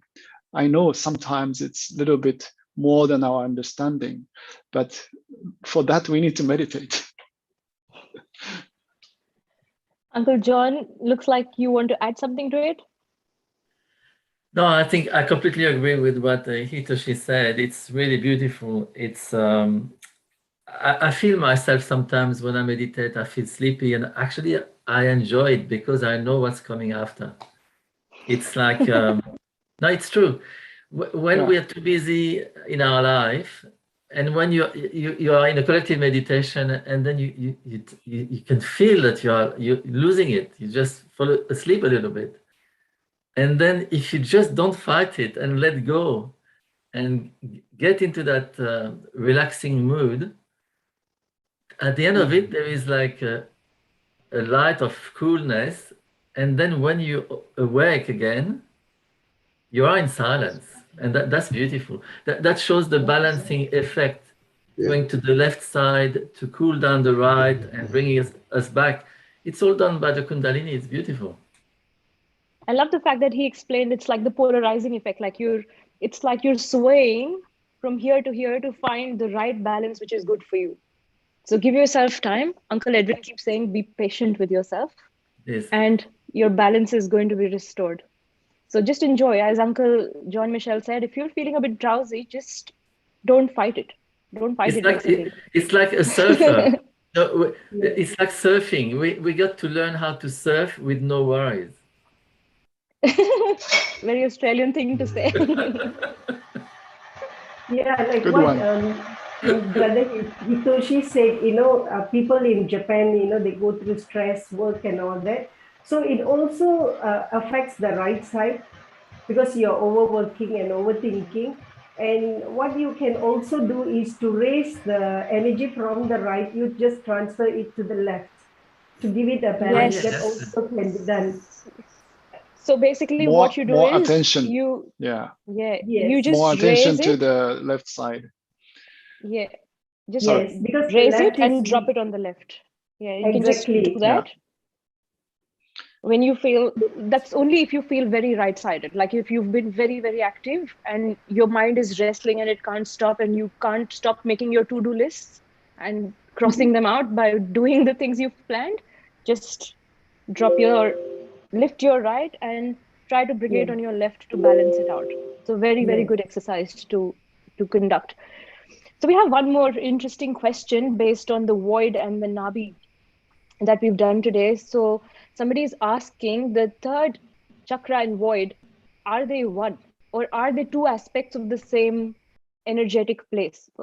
What they mean is are these two aspects of the same energy center, or are they two different chakras? So I'm going to ask Hitoshi again to explain this, and then maybe we'll add to that. Yeah, I suppose Nabi is the chakra. That's why it's called Nabi Chakra. Yeah. And around that area is the void. It's not a chakra. Chakra means the disc. So the energy is rotating like a disc, spinning it. So that's the chakra, and it's the Nabi Chakra. It's the third one at our navel, and all around the Nabi Chakra is the area of the void, and that area is not the area where like normal chakra is, but that's the greater area of the Swadhistan Chakra. Actually, is revolving around the Nabi Chakra. So that's the outer part of the void, and the center of that void area is the Nabi Chakra. Yep. So as explained in the presentation, it is the self-mastery, and there are 10 primordial masters who sort of support that ocean of illusion, the void, who gave those principles, the guidings and the teachings that we can live by. So the void is outside and the main energy center is within. It's called the Nabi. Is there anything else that anybody would like to add to that? Yes, I just want to speak about an experience that I had. Is I think the void is very powerful. It's a very powerful element in our body, and it's achieved through introspection, in my experience. And I remember when I started Sahaja Yoga, just after 3 months, I had a friend of mine. She wanted to try meditation, and she started. And then we learned that you could feel the vibrations on your hands. If something is good for you, you feel cool. If it's not good for you, you feel hot and tingly. And then one day she came to me and she said, she was studying philosophy. And she said to me, I have so many books in my home. I would like to see what's good and what's not good. Can you come to my home and we check all these books? So I was very new in Sahaj, so I didn't know exactly what was happening. Anyway, I went to her place and we took every book one after the other and we checked like this. And then she puts a big book on the table. I remember it was a yellow, thick book. I had no idea what it was. I put my hands and I straight away, within a few seconds, I became thoughtless. It was very, very cool. And it was the book of the Tao teaching by Lao Tse. I was completely amazed. It was so beautiful. And then I started reading this book later. And every line of this book was like food for my spirit. And every time over the years, I've learned to understand what void is about. And it's about introspection, about going deeper in ourselves. So the meditation is fundamental. If we don't meditate, if we cannot take the time to stop and give ourselves some silence, it's very difficult to establish the void. So we need, foot soaking is excellent because it allows us to calm down everything and then get into silence for a few seconds, a few minutes. And then the void starts to expand. And then with introspection, we can establish it. Yeah, it's very interesting. This actually reminds me when you start meditating, often you'll self-realize a lot of the things which are not good within you. For example, before meditation, before getting to Sahaj, before getting my self-realization, I thought that if I would lie in saying that, I'll be there in 5 minutes when I haven't even started from my house, very, very Indian thing to do, So this came with me because I am an Indian, and this is very generic. I'm not saying everybody is like that, but we often don't think that there's nothing wrong. It's very harmless to say I'll be there in 5 minutes, and I haven't even started from my house. And I never saw it as a big deal. And I'm like, how does that matter if I'm late by half an hour when I've told them I'm going to be in 5 minutes? It's only after Sahaj I realized that it is not right. It is the actual weakness in me, because I can't stand on the truth and honestly say that I haven't even left from my house. I think it's okay. It's okay to just say I'm going to be there in 5. And so when the introspection, as Uncle John Michel said, the introspection becomes very, very spontaneous. Like Weber, my husband, and I were having these conversations, and he said, you keep saying this, it's not right. So he said that find that courage and strength within you to say, I haven't started yet. My goodness, it was the hardest thing to do for the first time. I felt like, I don't know, somebody's judging me or something's going to fall crashing on me. But there was this fear within me that didn't allow me to. But it was just that one step. The first time I said it just kept getting easier and easier. Like next time it gets easier. Then you realize that these small lies are still lies, even though they're very harmless, but they add up. And that is like crossing that ocean of illusion. Like, that's one way of putting it, that it's getting rid of all those vices slowly, one step at a time, patiently, by finding that inner strength and courage. Because when you take that first step, you realize the strength within you. And when you fall to that negativity, if I keep saying that it's okay to say 5, I'll be there in 5 minutes, I'm basically weakening myself from within. And the moment I decide to find that courage and say that, look, I haven't started yet, I am late, all of a sudden you're taking that step out, on the positive side, on that encouraging side, and it builds. And then, getting rid of all negativity slowly becomes easier. And that big ocean of illusion, you can just cross slowly. So introspection becomes really easy. Yeah, I think the idea behind all of this is that, there are so many things in our mind, in our habits, in our life, that we, as Edwin said before, it's like an orchestra, and we cannot manage all of this ourselves. I think the idea of all what you said is that what we're trying to do is to actually simplify our life, because every little lie we do, even if we think it's small, it keeps hanging, because we know it's a lie. So it's hanging around us, and it slows our evolution for no reason at all. So if you look at the small children, they don't need to lie. They just do what they have to do. And we have to become like children in that sense, because the more simple we are, the more innocent we are, then we don't have any weight on ourselves. Then the crossover in the void is much easier, because the Kundalini can do it for us easier. Not to mention the good old ego, that gets in the way of the reality. So the ego also has its little play in there. And someone's asking the question about how you take action. It's all about patience, meditation, get into the routine. So the way to think about it is like this. I'll give you a real live example. When I first started, how I struggled. So you come from work, you are hungry, and you've got 50 things to do after work. So you think, I'll just have something to eat, I'll watch the news, and then I'll start. You have something to eat, you watch the news, fall off to sleep, and snore like hell, and you only wake up at 1 in the morning when it's too late to meditate. Yes. Exhausted, waking up the next morning more exhausted because you missed the meditation, everything. So what you have to do is what I call, you need to understand your early warning signs of the attack of the negativity. The negativity is everywhere.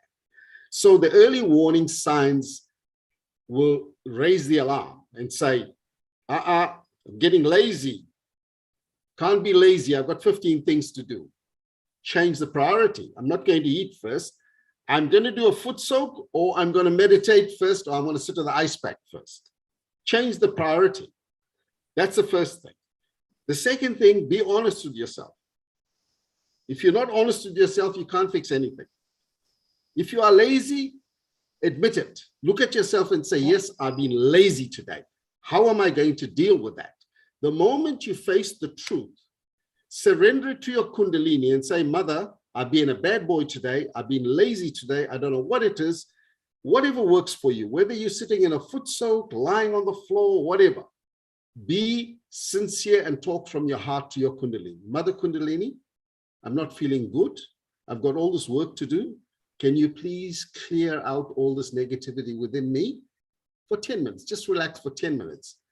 In my experience, what happens is after you've cleared yourself out, or you've got some music going on in the background, you don't think about it. You just move from one task to the next. And before you know it, you've got time left over to relax. Because what happens with the noise in our head, we have all these ideas and conditionings that we have. We are looking for the most efficient way to do the job. But our brain only understands efficiency the way it's been taught. But the all-pervading power is the mother of all efficiency. It can fix anything fast. So if you get out of your head and you in a thoughtless state, you are touching the power. And that's why we want to get into thoughtless awareness, and we want to be in the present. And when you're in the present, you are most powerful. And that's where you can overcome a lot of things. Uncle, what about people like, for example, I also struggle with this. I make lists. When I think I'm not naturally right-sided. I'm not naturally very go. That's my personality. If I get an opportunity to laze around, I'll make myself so comfortable. That's my natural tendency. Yes. So some days when I feel like, oh, I'm going to be productive today, I can't waste my time. So the night before, I'm going to make a list. Mm-hmm. I'm going to make a to-do list that tomorrow I'm going to do this. You will be amazed. I have registers after registers full of lists after lists. I make a list every day. I'm not joking. I'm admitting this. Like you said, you need to admit it. I'm admitting it that I make lists every day. Yeah. And I don't even accomplish even a quarter. Sometimes I don't even touch on one thing that I'm supposed to do the next day. Yeah. And the list gets carried over the next day. Yeah. And it piles up. Yeah. What it does is it makes me feel really bad. A, because I know I haven't been productive. B, because I'm sort of weighing myself down with my own expectations. Yes. So for people who are not right-sided, who are not exhausted, who are just lethargic, who don't get to finishing those lists, what do they do? Yeah. So for the first question is, how realistic is your list, and how important is that list? Absolutely, it is not realistic at all. Half of it might not be required at the timeline that you are setting. You are setting because of your conditionings. I have the same problem because I'm very right-sided. So you set these abnormally high expectations that you're not going to achieve. So what you have to do is you have to say, oh, this is my wish list for the day. Okay. I mean, I'll include my laundry. I'll say I'm going to do my laundry. I'm going to iron my clothes as well. I'm going to fold them and put it in the almirah as well. I'm going to sweep and mop as well. I'm going to make sure the kitchen is done. I'm going to make sure whatever job I have, I'm going to do that as well. I'm going to buy the groceries as well. Maybe I plan too much for the day. Which is, like you said, not realistic. Exactly. No, you have to delegate. Yeah, well, you haven't got anyone to delegate. That's the other problem. That's too busy on his own. We know that. Viber needs someone else to delegate too. So here's the thing. Because we've created this importance in our head, and we are being driven mentally. That's why you need to get out of the head. And okay, so let's look at a typical list of yours. You got to wash the dishes, you got to iron the clothes, and you have to cook the food. Okay? Now, if I looked at those three things on your list and I had to prioritize it, I wouldn't do it like you, because men are from Mars and women are from Venus and all those nice things. So I wouldn't think about it like that. I would think about, okay, if I don't wash the dishes, what's going to happen? They can't go and tell the neighbors that they haven't been washed. If I didn't iron the clothes, I don't think they will complain and no one will know that they haven't been ironed. But if I don't have the food, I will get hungry and the worms will complain. So let's do the food first. You understand what I'm saying? You start, and that will come from your meditation, clearing, and all those things. And knowing what your thing is and being so pedantic about it, the more you put your attention on it, your enlightened attention, the Kundalini will work it out for you. But the other thing is, remember, if you don't want to give the problems to the divine, then you think you can solve it yourself? You'll struggle with it. You need to surrender it. That is the key. Surrender the problems to the Kundalini. And the funny thing is that you said that men are very different. Whenever I never show my lists to WebHub, I never do, because I stash them as a secret because I feel too embarrassed to share it. So every time he sees it, he says, you said, priority. According to him, nothing that I do is priority, even though it is important. I feel that's how I run the house. He feels nothing is priority.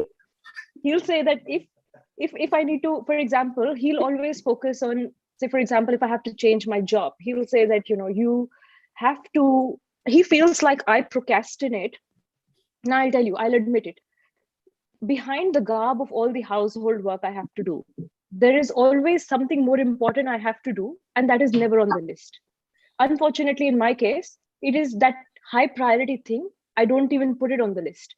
I put all my mundane household chores, and I feel a lot of women do that. It's a very feminine thing to do. I think we don't prioritize ourselves, and that's why the left-sidedness comes in. We eventually feel like we feel like we don't prioritize ourselves, and so nobody prioritizes us. We feel like we're not important enough, and that's the thing that most women complain about a few years later. So Hitoshi, do you want to add something to that? I know you're a clinical psychologist, right? Yeah. So we're gonna take 2 cents of yours on that. I feel that's a very important thing, because I know a lot of women feel that we don't prioritize ourselves. That very important thing that I want to do for myself is never on my list. Yeah. Well, I don't see much problem in your case, actually, because I'm seeing so many, much more disturbed people every day. So I think you like planning. That's all, I guess. But anyway, I can tell you that the pathological case in that instead, pathological case, so that it can make extreme case can make things quite easy. So pathologically, when it comes to the planning and also the repetitive thinking, then that's the tendency of the obsessive mind, OCD, in the worst case. Yeah. So some people cannot checking the things repeatedly. Some people cannot stop thinking the same thing again and again. And of course, we are not the pathological case, but we have just a little bit of that. And just a little bit of that, we can, if we can see, then it's normally, I feel, it's something to do with the worries or the fear. Yeah, that's right. So it's something to do with the center heart. Yeah, I agree. Yeah. I agree, because I have a story that reflects a little bit that. I don't know if it's exactly the same, but it happened to me. I was engaged to do some work at the school in India. I'm an architect, so I was designing an extension of the school in India, and at that time in Sydney, I had a very important client who was about to sign a contract, and I was asked to go to India, to Dharamshala, and I had just 2 days to make the decision. So I said, okay, I go. Oh. But the thing is, I stayed there for 10 days. I went to Ganga River, then to Dharamshala. For the whole 10 days, I was in constant worry. I was in fear of losing that contract. And it was poisoning my time, my attention from day one, all the trip. It was awful. Anyway, I managed to do what I had to do. And when I came back to Sydney, I was thinking, okay, I've lost this client. That's it. It was my most important client. And when I came back, I gave them a call and they said, oh, thank you for calling. We were waiting for you. Please come. We have a meeting. So I went to the meeting. I was expecting to be fired. And there were 15 people waiting for me. And they said, oh, Jean-Michel, thank you for coming. Okay, we would like to sign the contract. Where is it? And I was completely amazed. And I realized that for these 10 days, I was worried for no reason at all. My only issue was fear. Yeah. Because the whole universe is actually working for us every day. We don't know. Absolutely. And the moment we go beyond the fear, everything happens. So I think it's the same for all your day-to-day planning. It must be some kind of worry and fear that creeps in and makes you worry about, I will not be able to do what I have to do. But we got to break that cycle. Uncle John and Hitoshi, you've hit the nail on the head. I feel I don't put finding a job on the list or changing my job on the list because I feel I can't do it for some reason. It's that insignificant fear in me, which makes me put it right at the bottom or sometimes not even on the list. And I'm constantly, it doesn't go away from my head. I'm obsessing about it inside, worrying myself. But there you go. It is absolutely the same. And I feel most of us do it. Monica, I would like to bring to your attention, Jean-Michel mentioned that at Nabi, we have to introspect. So some new people will be asking, what is introspection? I think we need to explain to them introspection, because when I first came to Sahaj classes, I also had that, how to introspect, how to do it. All that went in my mind. So I'm sure, I think we can enlighten our seekers about that. Yes. Absolutely, Auntie. So what answer did you get? So what I got is, I had to ask this question inside me when I sit or after meditation. What I did is correct. Whatever actions that I did, is it right or not? Did I hurt anyone today? Did I say the right things? Did I scold? Because I was a teacher. So was I harsh to my students? So how can I make this chakra, more sweet to them? And these things I improved myself to be a better person. So this is actually introspection. So anything else? So you're saying that when we go back to the qualities, the introspection can be as simple as just knowing what quality each chakra has and asking to yourself, did those qualities manifest in me today? Like, yes, did I speak sweetly? Was I compassionate? Was I satisfied? Was I loving? Was I angry? Was I forgiving? Yes. So, but when you ask these questions, what you need to do is you ask the question and then you wait. You just wait until you get the answer. You just wait in silence. And personally, I like to introspect sitting on the grass and putting my hands on the Mother Earth, and I ask a question. For example, if this situation happened to me again, I would ask myself, are you afraid? Do you have any fear? I would ask the question, and then I want to see and wait and see, is it yes or is it no? If it is yes, I'm going to ask the question, why am I afraid? And I wait for the answer. This is how I introspect. Absolutely, because you can't let your mind trick you into an answer that your mind wants to give. It has to be an honest answer. So Hitoshi, going back to, we've concluded that it is fear, right? Which is basically making us procrastinate or making us feel like we aren't doing enough. Like, we've come to the bottom line that it is a fear. So what can we do in meditation to get rid of that fear? Can we just have like a simple um, guided meditation, just a short one, so people know that this is exactly what they need to do to strengthen themselves from within?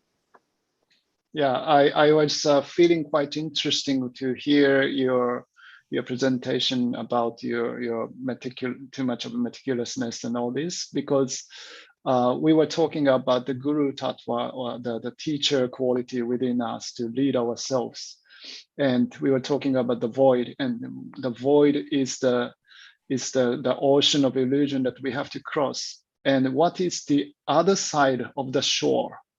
We set out from the innocence, and then what is the other side of the shore? Where is our destination to by crossing the ocean? Is actually the heart chakra. So the heart chakra should be protected, and it should be discovered, and it should be cared. So we need to go to the heart chakra. Kundalini will rise to the heart chakra, and then it's like a bridge. And when the bridge is done, then we feel okay. We can cross that, and it's crossing every day. Kundalini is rising every day, every moment. This part of void,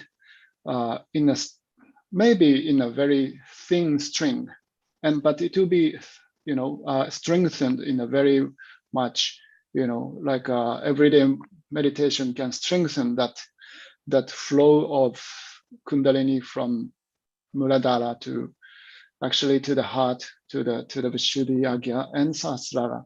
So that vertical jump is the most important. And I'm gonna quickly, in the just process, so people know, yeah, I'm going to quickly show it on the screen so they understand that when you're saying when we cross the ocean, we reach the. I'm just going to bring the subtle Heart system chakra on the screen for a minute. Yep. So you can see this is our subtle system right here. Mm-hmm. And then we are talking about the void, which is the around all these abdominal area, and we can see the central channel. Central channel is not the real line; it's like a dot line, which means we have to cross this part, and then the destination is the heart. Yeah. So, shall we do the little bit of simple work for heart chakra? Yep. Okay, so let's put our right hand on our central part of our heart. And then we can raise our attention above our head. Attention here. And within ourselves, we can pray, Mother Kundalini, please take away all the worries, all the fears.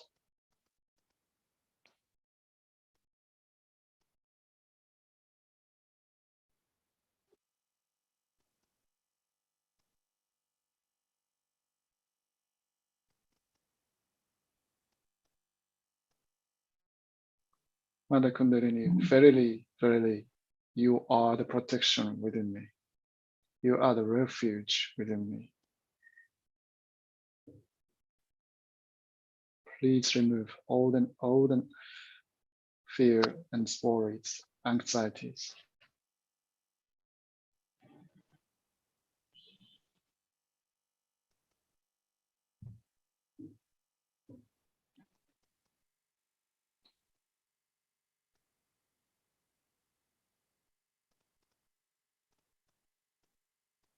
Mother Kundalini,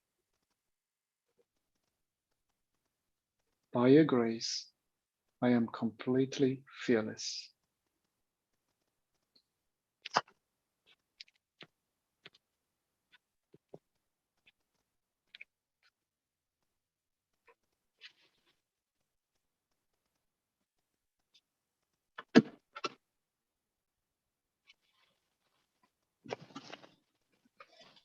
Thank you for giving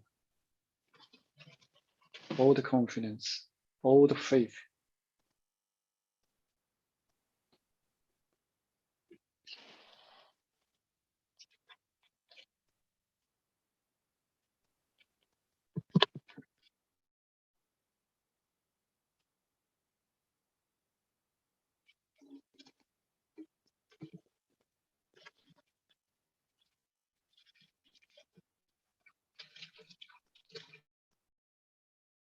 Okay, let's open our eyes slowly.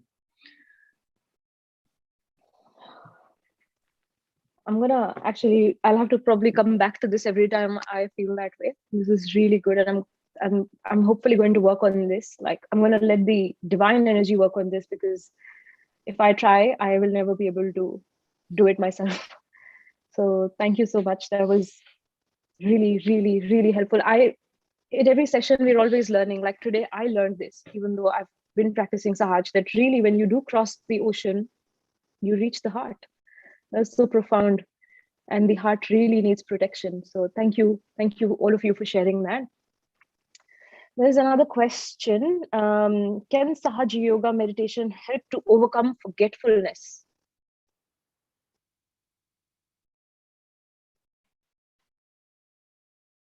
I forgot.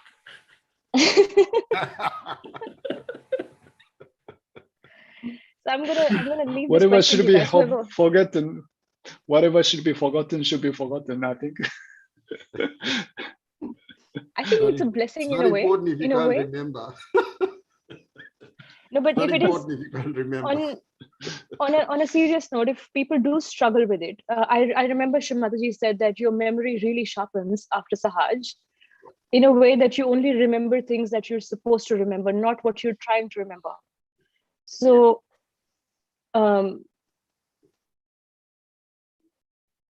what she's also said about this is you need to start creating new memories after your realization. Because there are some of the memories that you have, like that causes the fear, causes the anxiety, that causes all the guilt. You don't want to hang on to those. Some of them are deep-seated depending on the nature of what brought it on. So stick to your meditation and try to latch on to all those little moments, those timeless moments when you felt the joy from your meditation, and keep reminding yourself how you felt at that time, and start building on those new memories. Yeah, So, there is. Yeah. Yeah. No, that's true. There is another element that could help also, is all about the attention is fed by the liver. The liver gives us the power of focus and attention, and maybe forgetfulness also comes from the lack of sustenance of our attention. So the best way to help that is to do foot soaking.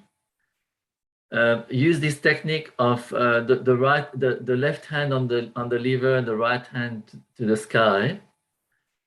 All this clearing on the right side probably, I would think, would help for that as well, is to strengthen our attention. This will help us go more into silence, have a better memory, Yeah.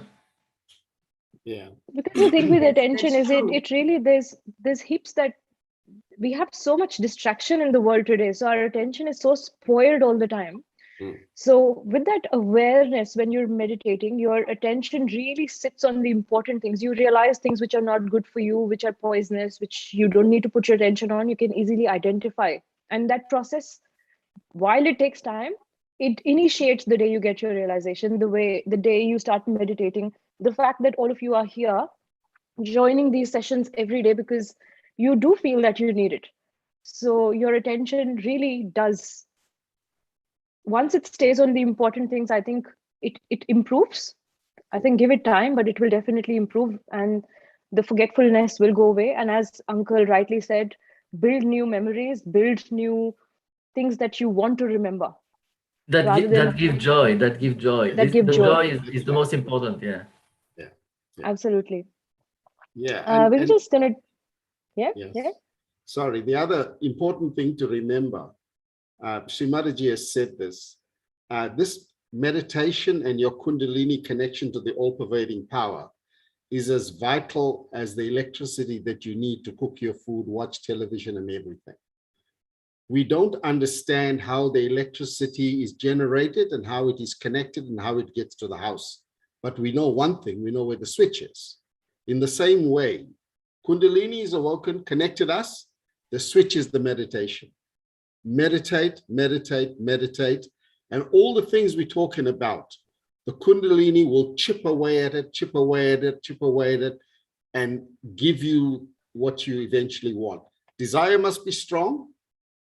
Heart must be open. Be patient and be sincere. Be honest with yourself. And you're good to go.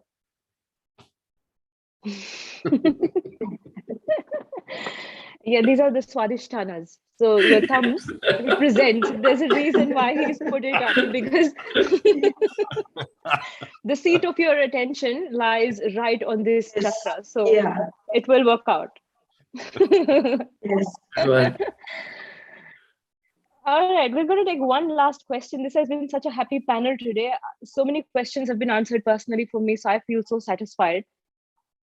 So Sudarshan wants to know about pranayam. Is it okay to do pranayam? So pranayam is that, I think it's the breathing exercise. So what relevance does it have, and is it okay to do it? If he's doing it, is he mixing up things? Or is it just because I feel it's just yoga, it's just a breathing exercise, but I'm going to ask you guys to answer that. So who's going to raise their hand for this one? Nirmala. Come on. Yes, Auntie Nirmala has been quite quiet. We normally take, we breathe in and out to settle down our attention. We don't go into deep into pranayama as such. So we also have done is we use this finger to close one nostril and then we breathe through. We have done that to settle down. But some of them have all those, I don't know what they call it, what sessions they go to. We don't have to go to that extent. All we need to do is to breathe in, breathe out, to settle down, to calm ourselves down before meditation. So that's all we need to do, this breathing exercise. Yeah, I mean, we are breathing all the time. Yeah, while the Yeah, air without element is, knowing it, no, we are not conscious, we are breathing day and night. But this is just to settle our attention. yeah, the advice, if someone asks me for the advice, I will just ask them to stop any things that they're not sure of and just stick with the Sahaj meditation for now. When your vibrations settle down and your Kundalini settles, all you have to do is put your hands out and ask the question, should I continue with pranayama? And if you should, it'll be cool. If you shouldn't, you'll feel nothing, or you'll probably get burnt or whatever, depending whether it's good for you. But if it's cool, it's good. If it's hot, it's not. So Yes. You'll get all your answers on your fingertips. Settle down in the meditation now and give yourself a chance to feel the full might of your Kundalini above your head and on your hands. That is your baseline foundation to your spiritual journey. And if you get that right, everything else and all the things we told you and the techniques we've taught you will take you there. You don't need anything else, quite frankly. So actually, Sudarshan, for you and for Sean, I'm just going to say this once in a very clear manner. There's a lot of truth in what the Indian science had when it was initially released back in thousands and thousands of years ago. There was a lot of truth in that. Unfortunately, that truth has been molded so many times. So while you guys have so many questions about the ancient sciences, what is available now is super adulterated. So the reason why we tell you to just stick with Sahaj, so that you guys have the enlightenment within you to know whether it is good for you or not. You should be able to decide yourself whether you want to do it or not. You shouldn't be asking us. We have no right to tell you what you should or what you shouldn't do. And that is what the void is all about. It is about self-mastery. So don't just give yourself this 21 days to see how you feel at the end of it.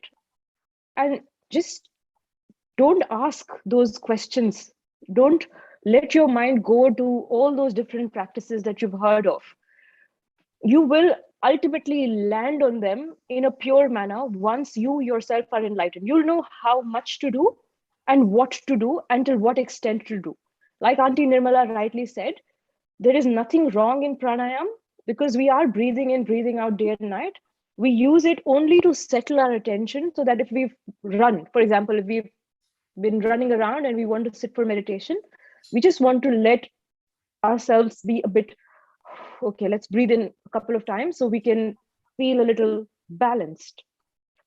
But then your awareness will tell you that I don't need to sit and do, I mean, what is the need? What is the need? Really, when all you want to do is just come in balance, then you don't want to go. A lot of these exercises put you on a very right-sided mode, again, which is imbalanced. These exercises, these yogas are a bit aggressive if not done with proper awareness. So like I said, there's a lot of truth in them, but you know how they say that swan can pick milk and water, it can separate it. So for example, if you mix milk and water and put it in front of a swan, the swan has the capacity to just drink the milk and leave the water behind. So our goal should be to develop ourselves in a way where we can pick and choose what is good for us, not just take anything that comes our way. So that is your self-mastery, isn't it? Yeah. And also to remember, it's a living process. The divine process is a living process, and it can evolve as the needs require. So for example, a good example is, why are we not riding horses now? Because we've got cars, we've got efficient machinery to take us around. We get on an airplane and go to places because it's efficient, and the divine has provided that for us. So you need to it's, as the loose term is, horses for courses. So right now you are getting the Rolls Royce to attempt your spiritual journey. Why would you want a bicycle? Sit in the Rolls Royce and let your Kundalini take you where you want to go. That's to just give you a very crude explanation, because a lot of the only thing constant in the world at the moment is change. Everything is changing. Now, if you want to just bury your head in the sand and think, oh no, nothing is changing, you might still be looking for a phone, that works, plugs in or something, but we're in mobile phones now. What I'm saying is the world is changing so fast. You don't have to be overwhelmed by it. You need to just position yourself in the center and enjoy the ride with it. That's what you need to do. And the way to do it is to straight when you, that's what we were discussing 2 days ago. To achieve this, as soon as you wake up in the morning, the first thing I do, sit on the side of my bed, open my hands, close my eyes, and just watch where is my attention. And this usually takes me straight into silence. Yeah. If we can do this every day, then we get on the highway. Once we are on the highway, everything that Edwin said is going to happen. Thank you, John Michelle. And you know what? It's like you're sitting in that plane, and that plane is on the runway. Now, for that to take off, all I would add to this is just create a nice space for yourself. Have Shri Mataji's photograph, experiment. I mean, for all of you who've been asking, experiment. Try to meditate without her photograph and try to meditate with it. You will see a massive difference. So for me, it's like when you have her photograph there, it's like your plane immediately takes off the runway.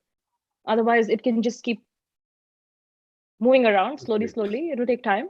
So just experiment that. Let us know how you guys feel about it. Maybe that can be your homework for tonight, for those of you who are watching or who are going to watch later. But definitely, first thing in the morning, meditate. This has been a very interesting, a very joyous session. I personally really enjoyed this. So what do you guys think? Let's just conclude this with a nice meditation, a short one to just raise our attention on the top of our head. Uncle John or Auntie Nirmala, any one of you? Nirmala. Yeah? Yes. Okay.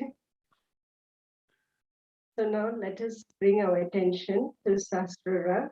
So what you can do is use your right hand to raise this energy and bring it on top of your head.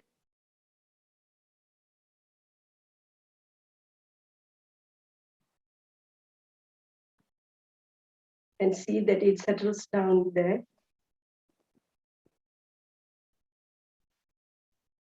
Bring your hand back.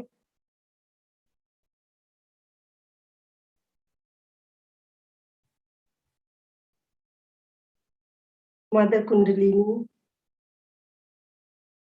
please take us into thoughtless awareness. Please give us the state for silence within.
Now let's open our eyes and you can feel above.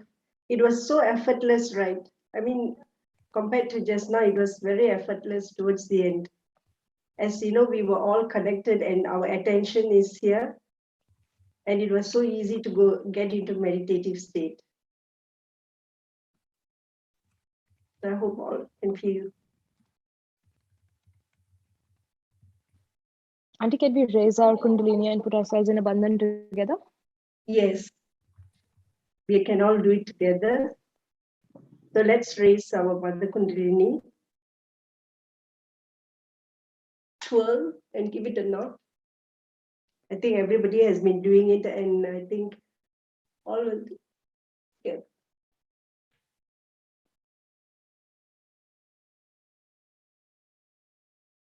No hurry, just do it slowly and with humility. And when we take a bandhan too, there's no hurry, just a nice rainbow.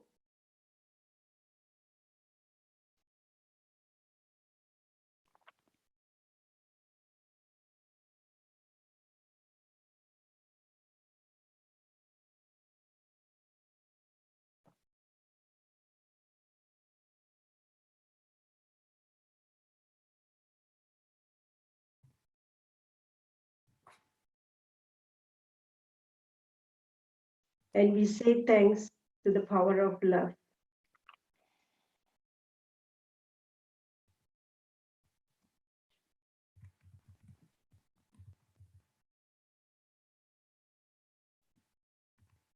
In Hindi, we say Jai Shri Mataji. That means we pay our obeisance to the mother who has given us this energy, this enlightenment, the mother within. So we just say Jai Shri Mataji. So just a very short way of paying our obeisance to the mother.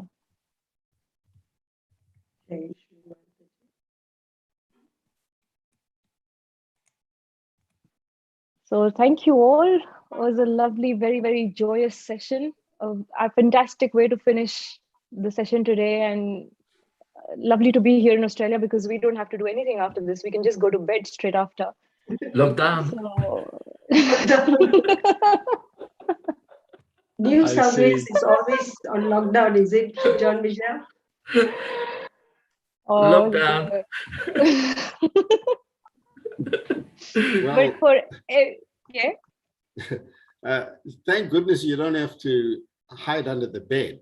You know, you still have freedom of movement.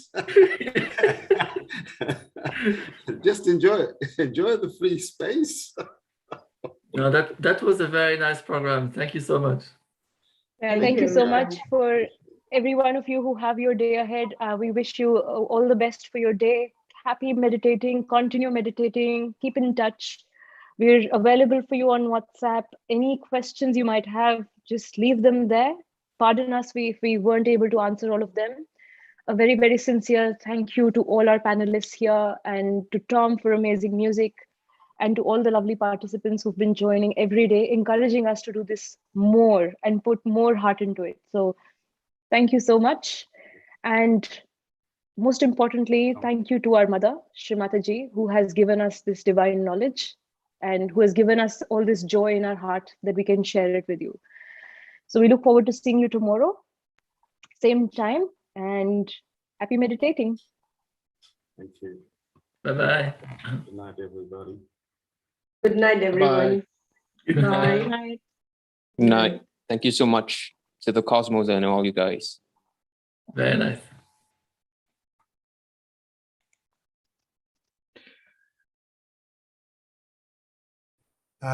Thank you guys and good night. Thank you.